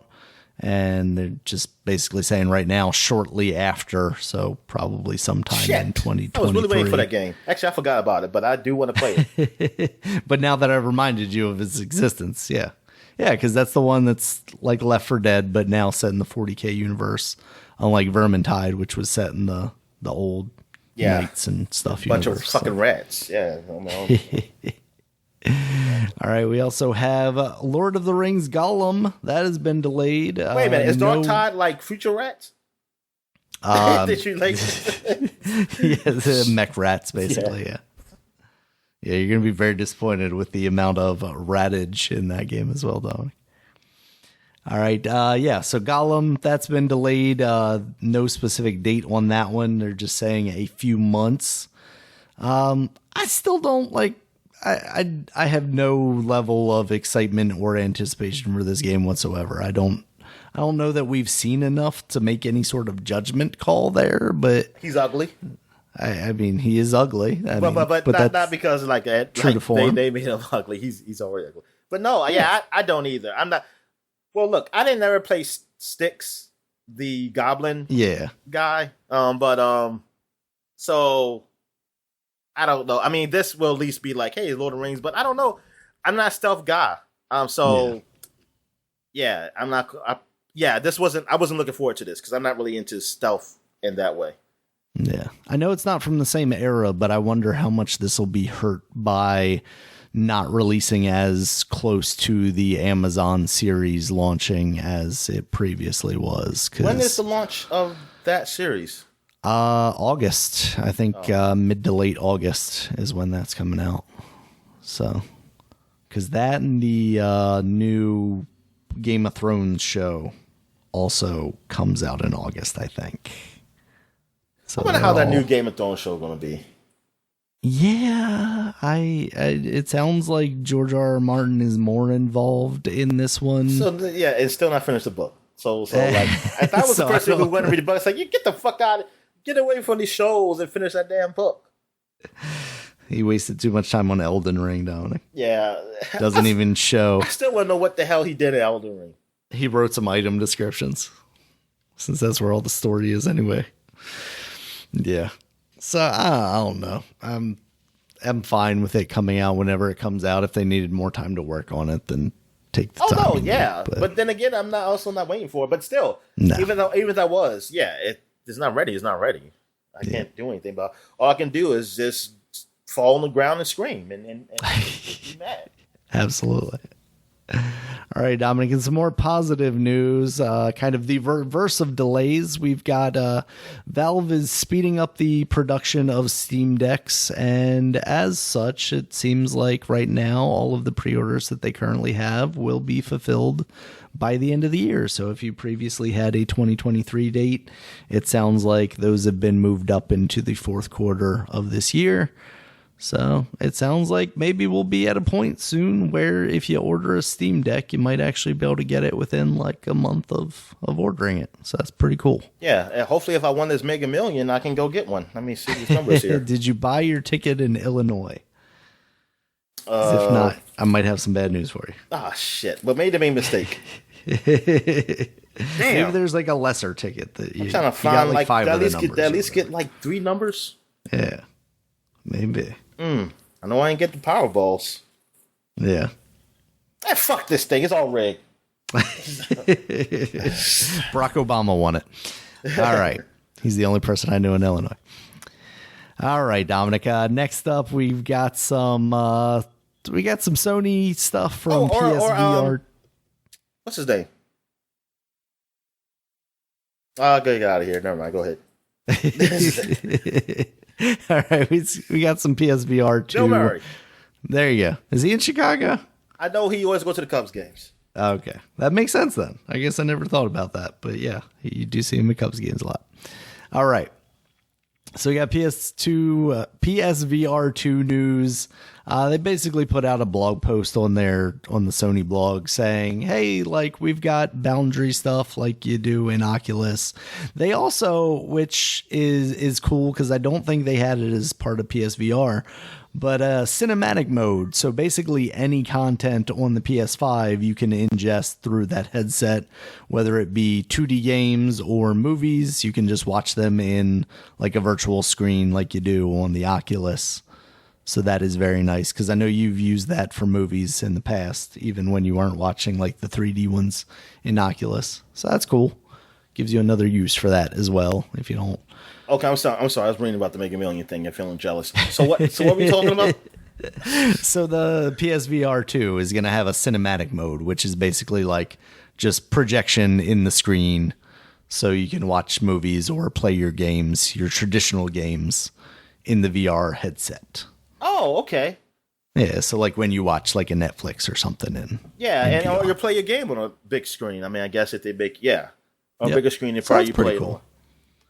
Because I don't think the original PSVR had that. So they got that.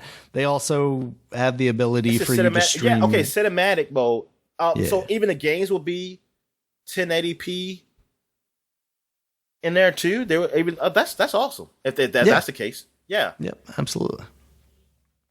So, in case you spend all your money on the PSVR, can't afford a new TV, you can do all that stuff in there. It's also just going to have HDR and up to 120 frames per second. So that should be a pretty decent screen to watch it on. Yo, that is, yeah. They still don't have a price on that, do they? No.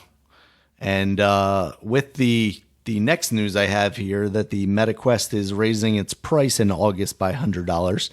So the 128 gig model will be $400 and the 256 gig model will be $500. I don't know if that allows Sony to raise their price a little bit because Wait a minute. feel like these are okay. What's so different about these Meta Quests? Nothing. They're just raising the prices. Oh my God! Well, yeah, so you got it at the right time because right now everything is out of stock. Basically, I was able to find that I could maybe buy one at Walmart if I wanted to before Monday, but it's absolutely crazy. They're not in stock on Amazon. They're not in stock on Newegg or any place like that. Target also checked, didn't have them there. So basically they're just saying that, it's more expensive for them to manufacture and get them shipped around the world. So they're raising the prices to reflect that. I've never seen a product do that. 2 years into this product being available, they are raising. Yeah, I've never seen that. We have never seen that. Most things not lose with value. Electronics, at least. Yeah, like custom electronics. Yeah, this ain't food. Like it decrease in value. Yeah, it usually it should be cheaper to manufacture. Yes, they might add something. They might discontinue what they did, and then it's a new version, and it might be better. I mean, usually it's supposed to be. They have something more, but never that it's just the same thing. But we increase the cost. Yeah, just because, not just because, but still, it's just so weird. Like, man, that's crazy. Yeah, that's scary. Now, too. There is, the original when it came out, the MetaQuest 2. There was a 64 gig version that was the $299 version, and they did replace that with the 128. So there's like an aspect there of like it did get better at one point, but they didn't raise the price at that point. So it's almost like they missed their opportunity to do it without getting the level of criticism that they are now, because it's just like it becomes so much less appealing at $400. Honestly, like $300 is not cheap. Yeah, but I think that was a good price point. But it's more digestible, and it is cheaper than one of the consoles. And especially that are out you now. telling me, like, especially me knowing that it was just $100 less. Literally, if I go in on Sunday, it was $100 less. Yeah.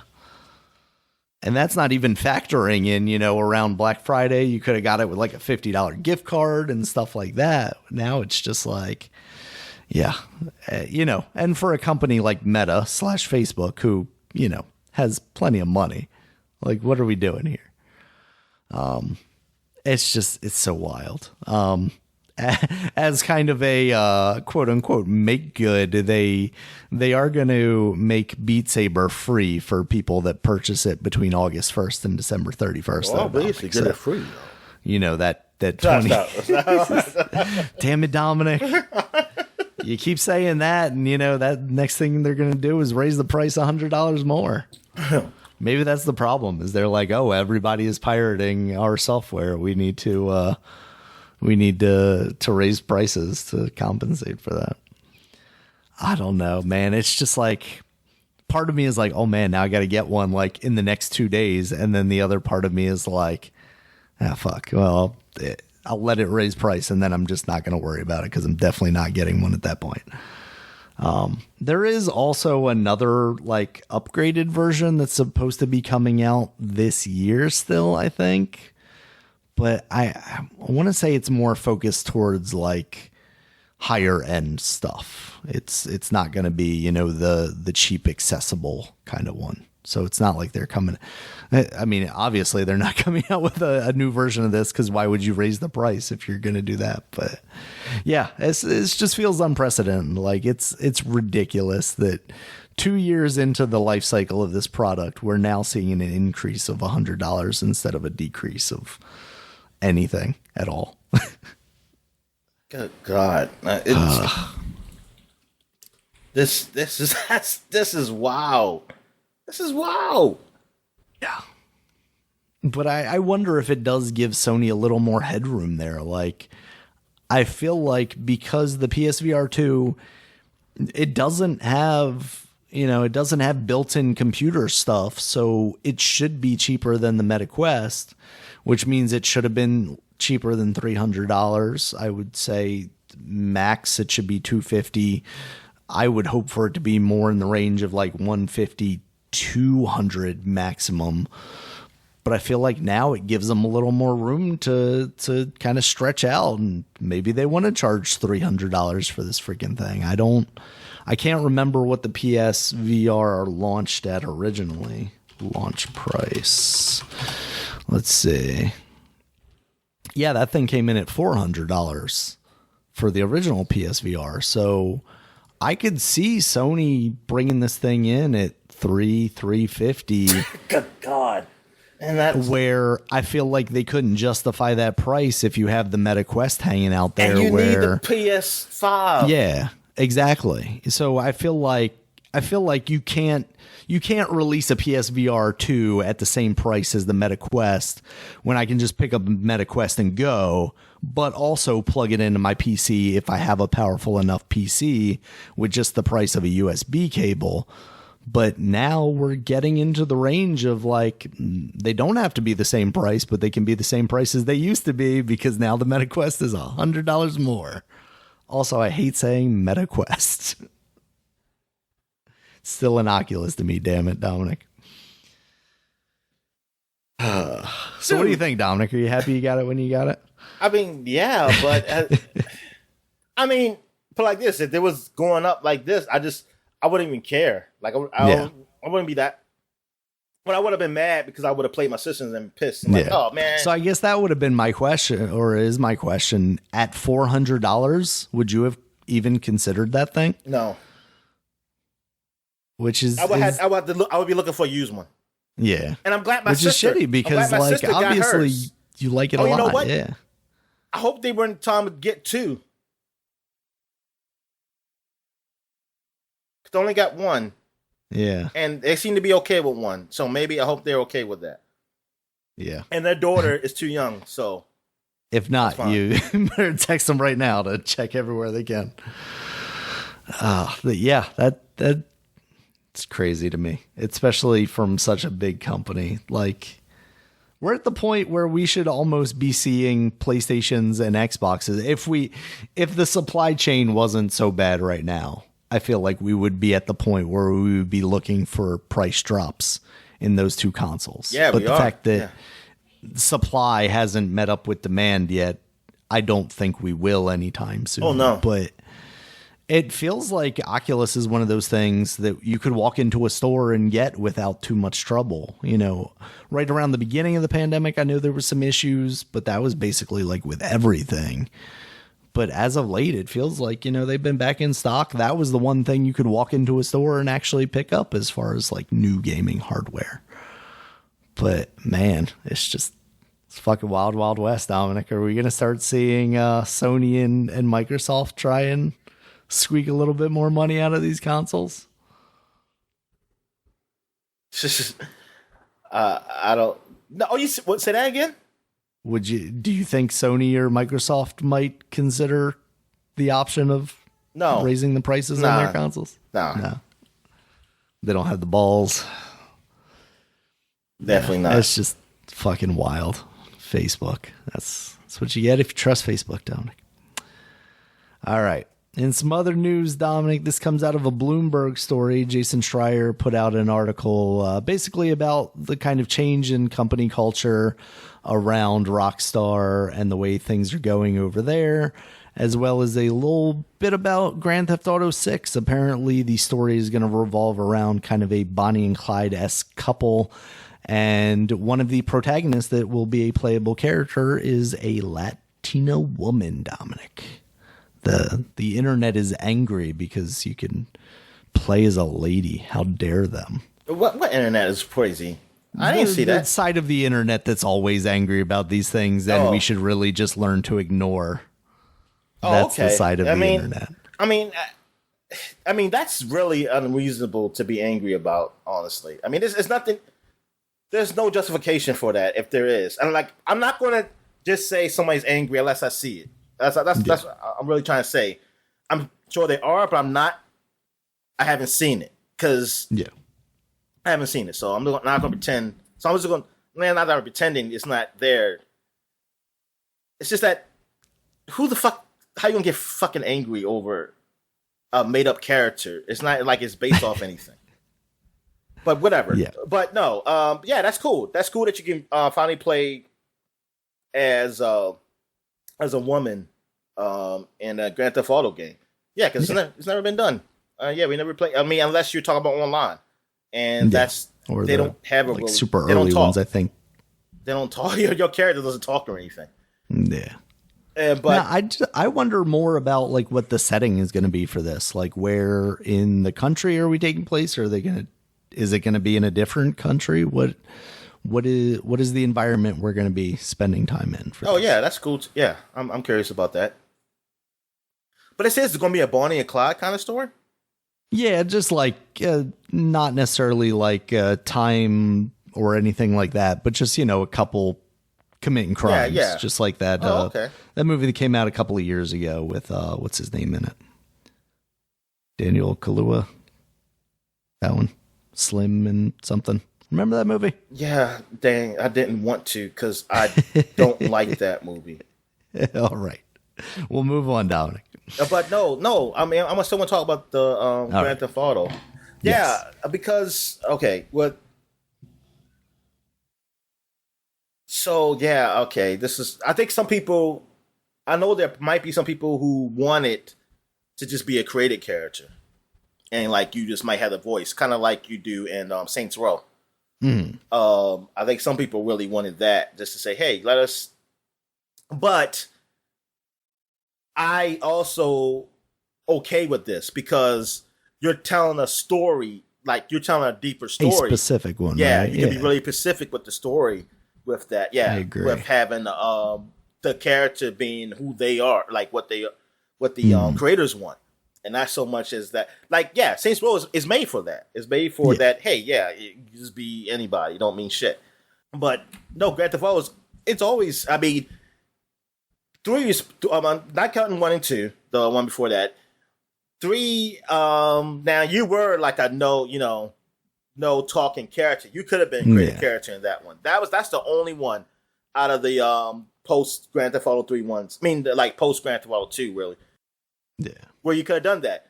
But everything else has been a deep story, with the character. So yeah, Tommy Vercetti was who Tommy Vercetti was. Nico Bellic was who he was. Yeah, absolutely. So I'm okay with them still staying as root and now having a woman now as a protagonist. That should be interesting because I'm playing from a woman's perspective. Yeah. I feel like wonder, that opens up a lot for them too that they haven't necessarily explored yet. Yeah. Because it's always been male characters.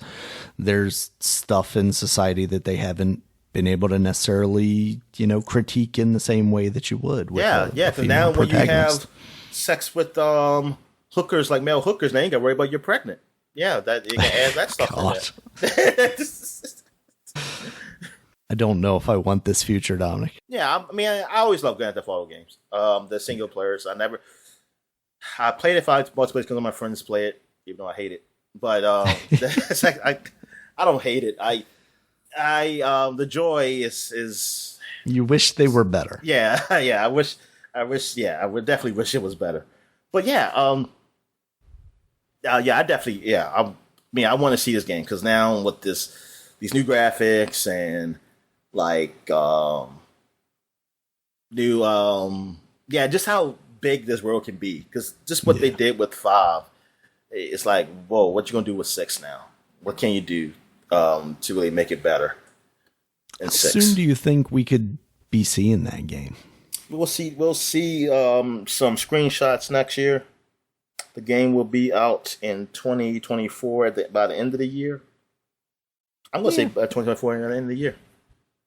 I would probably put it on that same timeline. Screenshots near the end of next year, maybe at a video game awards or something like that. Or maybe like a little teaser, like how they do. Like you don't really see the character, but you just see the environments. Yeah, I'm absolutely for that since that's one of my main things is where is this going to take place? Are we going to revisit one of these areas that we've seen before, or are we going to actually? Yeah, because go exploring something else. We went back to Liberty City.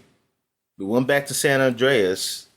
We didn't go back to Vice City. We didn't do San Fierro and stuff like that, like they had the Las Vegas stuff. But unless you make that, you gotta make that stuff bigger. Just like you just had. We did San Andreas. That was all the cities. My fault. My bad. But you didn't go to San Fierro. You just have Los Santos. But I guess we could go back to Vice City or go to some place in Alabama. We can go to Birmingham. Yeah, maybe like a Dallas area or something. Or we go to Texas, Montana. We can do Montana or something like that. Far Cry already did that. Didn't go well. All right, Dominic. Next up, we got I guess this could have went with the kind of delay news but I felt like it was bigger than that. Knights of the Old Republic might not be launching the remaster remake, I guess. Might not be launching until at least 2025 because it sounds like that game is currently on hold following some major departures from the studio, and that's no good, Dominic. Yeah, that's no good. This was kind of a tentpole thing for Sony, and now it sounding like it's not going to be a while. For Sony? Oh, this was their thing? Because wasn't this exclusive to Sony? I did not know that. Well, then I don't care then. I mean, I think there was a PC version as well, but I think it was console exclusive. Wow, I did not know it was a console exclusive at all. But yeah, that sucks, man, because I was waiting for that game. Also, it just seems so crazy that it's so far out because, like, then we're talking about like the tail end of these console cycles. I feel like, depending on how soon they want to rush something out, or if we want to do another half step pro generation kind of. Oh, it's a timed exclusive. Okay. Yeah. Yeah. Well, I guess. Yeah, it just sucks that major departures might hurt this. Not before 2025, but then I don't give a fuck, man. Erase our brains. That we didn't even hear about. Take that trailer back out of my brain. Yeah. God damn. I don't want the knowledge to know that this game exists. You're talking about Trump presidency here. I mean, you're talking about going back to Trump. No. Oh, Dominic. Then we're definitely not getting it then. It's taking all good things away from us, including Star Wars. All right, so what's Don't this worry, news? Dominic. You'll get the Quantic Dream one. Quantic Dream. Oh, okay. Oh, yeah, that's right. They are doing one. Yeah. Which also isn't supposed to come out till like 2024 at least. Oh, my God. Yeah. These games are in trouble. All right, Dominic. There's a rumor going around from one Jeff Grubb of Giant Bomb. He's kind of a scooper. Who? Jeff Grubb. Okay. He's one of the new class of Giant Bomb. He came on recently. It's just like Jeff Grossman, and now you got Jeff Grubb. Yep. There was a time where they were both on there, as well as how you spell his name? Bakalar. Just like Grubb with two B's, though, I think. His first name. Oh, Jeff. Oh, is this actually JT? Yeah, they're all Jeffs. Okay, they're not the weirdo. There's no G-offs. Yeah. There's not that weird. that weirdo. There's no Keeleys in there. The Game Awards guy. Jesus. Yeah, but he came on board recently. He's a guy that has a lot of kind of insider knowledge and connections in the industry. So he'll drop some stuff before it's officially announced. And it sounds like, based on his reporting, that EA is working on a Black Panther game following kind of the success of Jedi Fallen Order. It's going to be a open world, single player focused, non-live service game. Awesome. So that sounds now, good. Yeah. Here's a question. Yes. I wonder what Black Panther we're talking about here. Or will it be a choice? Do you mean like T'Challa versus Shuri, or what are we talking about? Are we sure it's Shuri? I'm just saying in the comic it has been Shuri. I'm not saying movie-wise. We don't know. I think it's Angela Bassett. But okay, go ahead. I mean, she comes off very powerful in that trailer, and we do know that T'Chaka was. Yeah, we got Sun Devil, so you can. Yeah, we know T'Chaka was the Black Panther at the beginning of that movie, so it's very possible, Dominic. But is that what you're going with, or what do you mean? Yeah, is that? No, I'm saying what's it going to be? Is it going to be Black Panther as like the traditional Black Panther in the comics, or are you going to the new age? Yeah, because you could also movies versus kind of comic book stuff. Yeah. I feel like they'll probably try to thread the line. Some later comic book stuff, I think they do have a woman as Black Panther in different versions. But I mean, I'm just going by the normal, Black Panther has been mostly what it is. But I mean, I wonder if it's going to be like story driven in that way, as in like you gotta be specifically this person I could see it being that. I could see it being kind of what Guardians of the Galaxy was, where it's like, this is very much not the movies, but also we're heavily influenced by the movies. As something along those lines. I mean, obviously, this is an interesting feeling. I feel like this is like, if you would talk to me 5 years ago, maybe 6 years ago, anytime before 6 years ago, I would be like totally for this, and I would have been like, "Oh, this is awesome! To see like Black culture and all this and everything."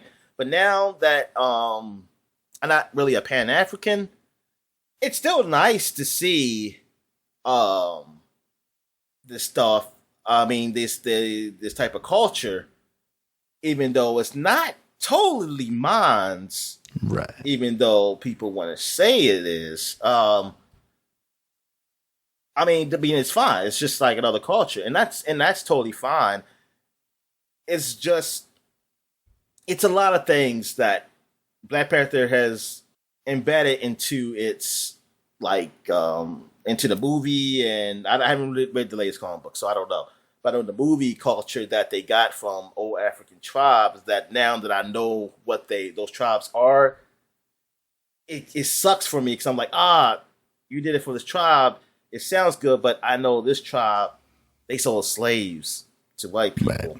Right. And you're kind of basing it off that tribe. Even though, I mean, you could say, hey, but this is own tribe. But I try to do disbelief. I mean, it's not their fault. It's not your fault. I always say it's ours. We did not put a gate up. And so, hey, that's what happens. But, I mean, overall, yeah, it's cool that it's going to be a Black Panther game. I just hope it's done well. I hope it's a good game. Absolutely. Yeah, I'm not playing another superhero game. That's kind of you reminded me that I had to get back in Guardians of the Galaxy. But since now that under your name, I got to start from the beginning again. Because I was under my name the last time. Mm-hmm. So, because I want to stream it. I don't want to just, play it. It looks crappy on the Xbox. But anyway, yeah, because I want to play another game like or at least like Spider-Man. That's another character. Yeah, I do want to do that. Hold up, we got the Spider-Man 2 coming out, right? Yes. What was the other? Wolverine. That's what it was. Yeah. Yes, Wolverine. All right. See, so yeah, God only knows when those two were coming out. And we still got the DC games coming out whenever they do. I mean, you got the Knights one where we know. Well, that's so far it's coming out this year. But the Suicide Squad is we'll see what next year. What's going on with that one?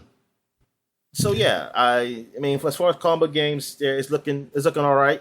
It's looking pretty good. After having a rough patch with Marvel's Avengers, but that was just one rough patch, really. I'm trying to think of another combo game that was bad.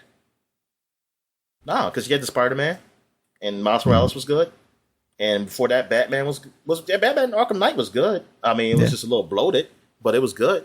I want some more DC. I mean, all you got from DC is Batman, and Marvel. Technically, all you had was Spider-Man 2 Avengers, and then you got Marvel's Galaxy of the Galaxy. I mean, I said Marvel's Guardians of the Galaxy. So they're coming up. They're getting games coming up big now.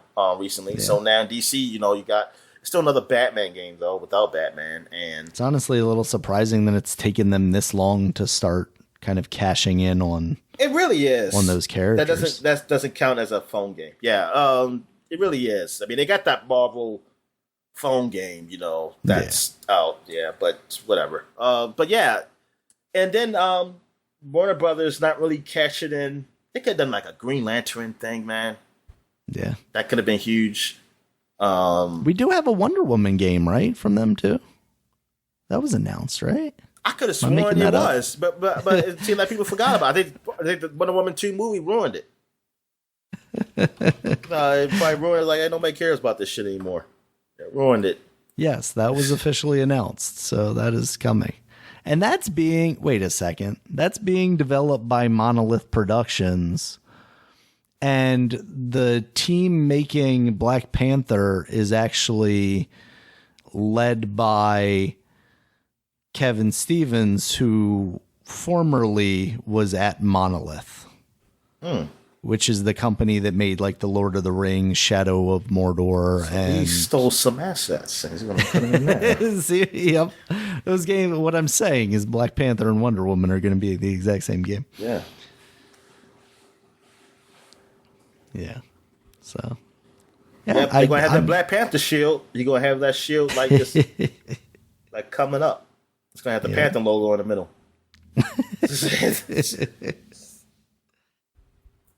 Yeah. So I think that's pretty cool. You know, single player, open world, you know, single player. It's EA still, so you got to be a little apprehensive, but Jedi Fallen Order seems pretty good from what I played of it. So if they follow in those footsteps and take what they've learned lesson wise from that game. They should add a little microtransactions to it. Just a little sprinkling on top. Sprinkle. Okay. Yeah, for we get some costumes. Sure. Just like don't get some weird ass freaking costumes that I probably give them a bathing suit. Just like Avengers. Oh yeah, exactly. I like that. Now they gotta do it like Japanese ones too. But see, if he's a man, then that's not gonna work. But if there's a woman, you get all those kinds of bathing suits they got. It's ones that are 2 lines, literally. All right, Dominic. So that's what I got for news. You got anything else news-wise? No, I think I'm good, man. All right, we got PlayStation Plus, Games for Gold stuff for August coming up here. Games for Gold, we got Calico, Scourgebringer, Saints Row 2, okay, and is that Monaco. like a game, like a board game or something? What is that? Calico. Which one? Calico, I think it's a cat game. I want to say. Oh, is it better than It's not Stray? better than Stray. No. Okay, maybe it's not even like necessarily a cat game. It is a day in the life community sim where you are given important and adorable tasks like rebuilding the town's cat cafe. Oh, wait a minute. I think I saw this on an indie show. Yeah, we have definitely seen it. Oh yeah, in places. I mean, I hope it's like you can burn it. There's a woman riding a giant cat in this screenshot on Steam. Because I don't want no damn cat cafe. What the hell? Go on there. And I think we saw this on like a Switch show at some point. Just sneeze on everything. I just sneeze on everything. That's what I do. Yeah. So that seems fine. I know a lot of people are, well, again, the internet as a segment of people I will classify as internet people are kind of up in arms about something like Monaco being a Games for Gold release again. Why? Because it has previously been a Games for Gold game. Was a Game of Gold game. Okay. Yeah. So we're now at the point where we're recycling things, Dominic. Well, I didn't have Games for Gold then. You know, it's one of those things where like we've talked about it in the past, but like I pay for Game Pass and I get Games for Gold stuff as a bonus. I'm not paying for Xbox. There was a time where maybe I was paying for Xbox Live mostly to get the Games for Gold because I wasn't playing online. But now Game Pass is what it is. So that's what I'm paying for. That's where the value is. And whatever they give us as Games for Gold, like I'm accepting of that. But why? I guess, like we said, I guess because of Xbox Game Pass, they can't get games like PS Plus. The ones they normally would put on. Yeah. You know, they can't anymore. Because people would complain about that, them being on Game Pass and then also I wouldn't being care about the complaint because I was be like, because they get, like I said, third-party games leave. Yeah. So I don't know. Maybe eventually we see that kind of shift towards that stuff. Because look, I could have had Mortal Kombat for Games of Gold 11 or something, but. You know, you just got it on Game Pass, and now I don't have it. Even though I just want it to be before I can just stream it. That's all. That's all I want because I already have the game. Which is a whole other thing, but that's hopefully going to be resolved like by the end of the year. So, which would be nice. All right, Dominic. So PlayStation Plus games, and this is maybe why people complain about the games for gold selection. You're getting Tony Hawk's Pro Skater 1 and 2, Yakuza Like a Dragon, and Little Nightmares. So a pretty solid lineup there. Yeah, that's pretty good. Little Nightmares, I almost felt like they already had it, but okay. That's the one that's like, it's not even Little Nightmares 2. Come on, but like Tony Hawk and Yakuza can't really. The last Tony Hawk game, basically. I mean, Microsoft got it now, so we don't know. I was gonna say, not once Microsoft gets a hold of it. Phil Spencer's gonna come out with Tony Hawk in a sports car. And they're gonna be like, "We're back, bitches." It's gonna be Tony Hawk. Tony Hawk's 3 and 4. They're gonna do Forza Tony Hawk, and you can. Oh my god! There you go. Like the course is just on freaking ramps and just ollieing and doing shit. Tony Hawk Horizon. I'm here for it. Let's do it. All right, Dominic. And then I put this one on there just because this is a big thing. Prime Gaming is going to have for August StarCraft Remastered. What? So that's pretty cool. They had some free games too, because I was just downloading some games on my sister's account. Mm-hmm. Yeah, they constantly have stuff. They also did a big push like during Prime Day of some that's bigger what titles. It was, Prime Day, and I was like, oh, they won't let me do it on me because I share it with yours. So I did it on my sister's because she ain't playing no damn games. Yeah, she don't even know I did it, but it don't matter. But she can thank me later for having all these games. Yeah, so I thought that was worth mentioning, just since we talk about all the other services, might as well throw that in there too, since StarCraft is kind of a big deal, even though that remaster wasn't quite exactly what everybody wanted, I think, but still, that is a big deal. Still a big deal. All right, Dominic. Now we got new releases. We got Bear and Breakfast for the PC and Nintendo Switch.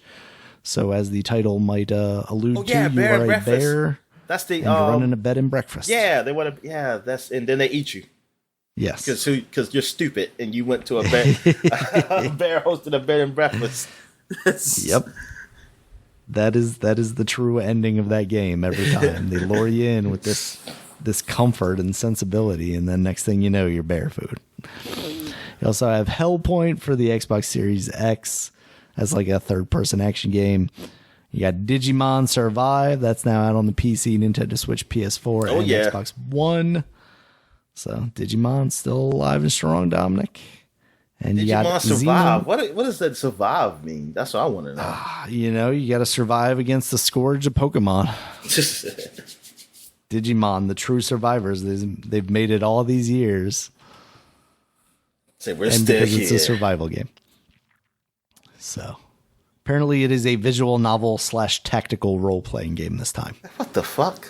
So Digimon's got to evolve, man. Digi's got to evolve. They just can't be Pokemon Light or Pokemon Extra, whichever way you see it there. But we know the real story. All right, Dominic. Then we have Xenoblade Chronicles 3. I know Game Informer gave it, not a great score. I mean, it got just a 7, and people were upset. I don't know what's the scores from everybody else, though. I've seen some pretty high stuff. Let me see. Metacritic is currently has it. Oh wow, only at an 89. Only? You said only? That's just because of some of the scores I saw were like Destructoid is a 95. Oh, so that's why they were upset. They were upset because he didn't have a high score like they did. Nintendo Life 100%. Nintendo Insider 100%. Screen Rant, who I didn't even know reviewed video games, 100%. And this is why I want to play the first, because I'm like, these people love this game. It's like, I want to know if it's really that good. Yeah. I really want to know if it's that good. The series. PC Games. What is PC Games doing reviewing a Nintendo Switch game? They're probably emulating it. Because I'm about to say, it's the emulator, which I think I'm going to do. I'm sorry. Yeah, I'm sorry, Nintendo. Don't say that on our podcast, Dominic. Nintendo's going to come for us. I'm not going to do. I don't know if it's going to even work on my PC, honestly. I mean, if you're the original one's the Wii one, right? Or would you try and do? I was trying Switch? the definitive edition. Oh, okay. Yeah, because the Wii one is it's going to be weird because it's still I got to match it to my controller. Right. Yeah. That's true. God, because I forgot that was a Wii one. That wasn't a Wii U thing. I mean, I don't know. Did it get re-released for the Wii U? I'm not entirely sure. But then again, it would have just worked. It would have just worked with the Wii U because the Wii U plays Wii games. Duh. Yeah. Right. So, yeah, that's seems like people who wanted that game are liking that game. Yeah. So that's good. But the haters who was hating doing that, like that Nintendo Direct, like I was, they don't give a damn. The funny thing, Dominic, is I could very much see this ending up like Trails. You know, you start playing it and you're like, this is actually really good. If it is actually really good, you know. I would say this about Trails, like it's something bad that nobody really does. I'll say that. I mean, it's only a few people that die. I got some bad news for you, Dominic. Everyone dies at the end of this one. Oh, okay. Well, no, that's good then. That's good news because I'm just don't like that. I want more at stake. Yeah, there's no consequences there. Yeah, the consequences that because somebody who I thought was dead, a few people I thought was dead, they came back. But at least they came back in glorious fashion, though. I did like that. But then it's like, y'all still alive. It's kind of. All right, then, Dominic, did you have anything else for the week? Nah, man, I'm good. All right, thank you guys as always for listening. You can check us out on Twitter. Dominic is at DStallworth5. I'm at Regulus MB. The podcast is at Superpod, SUPAPOD. Superpod.com is the website. You can check us out there. Has links to all the places you can find us, including a video version of this podcast on YouTube. Goddamn harder. As well as places like iTunes, Stitcher, Google Podcasts, Spotify for audio versions of this. And until next time, guys, talk to you later. All right, see you.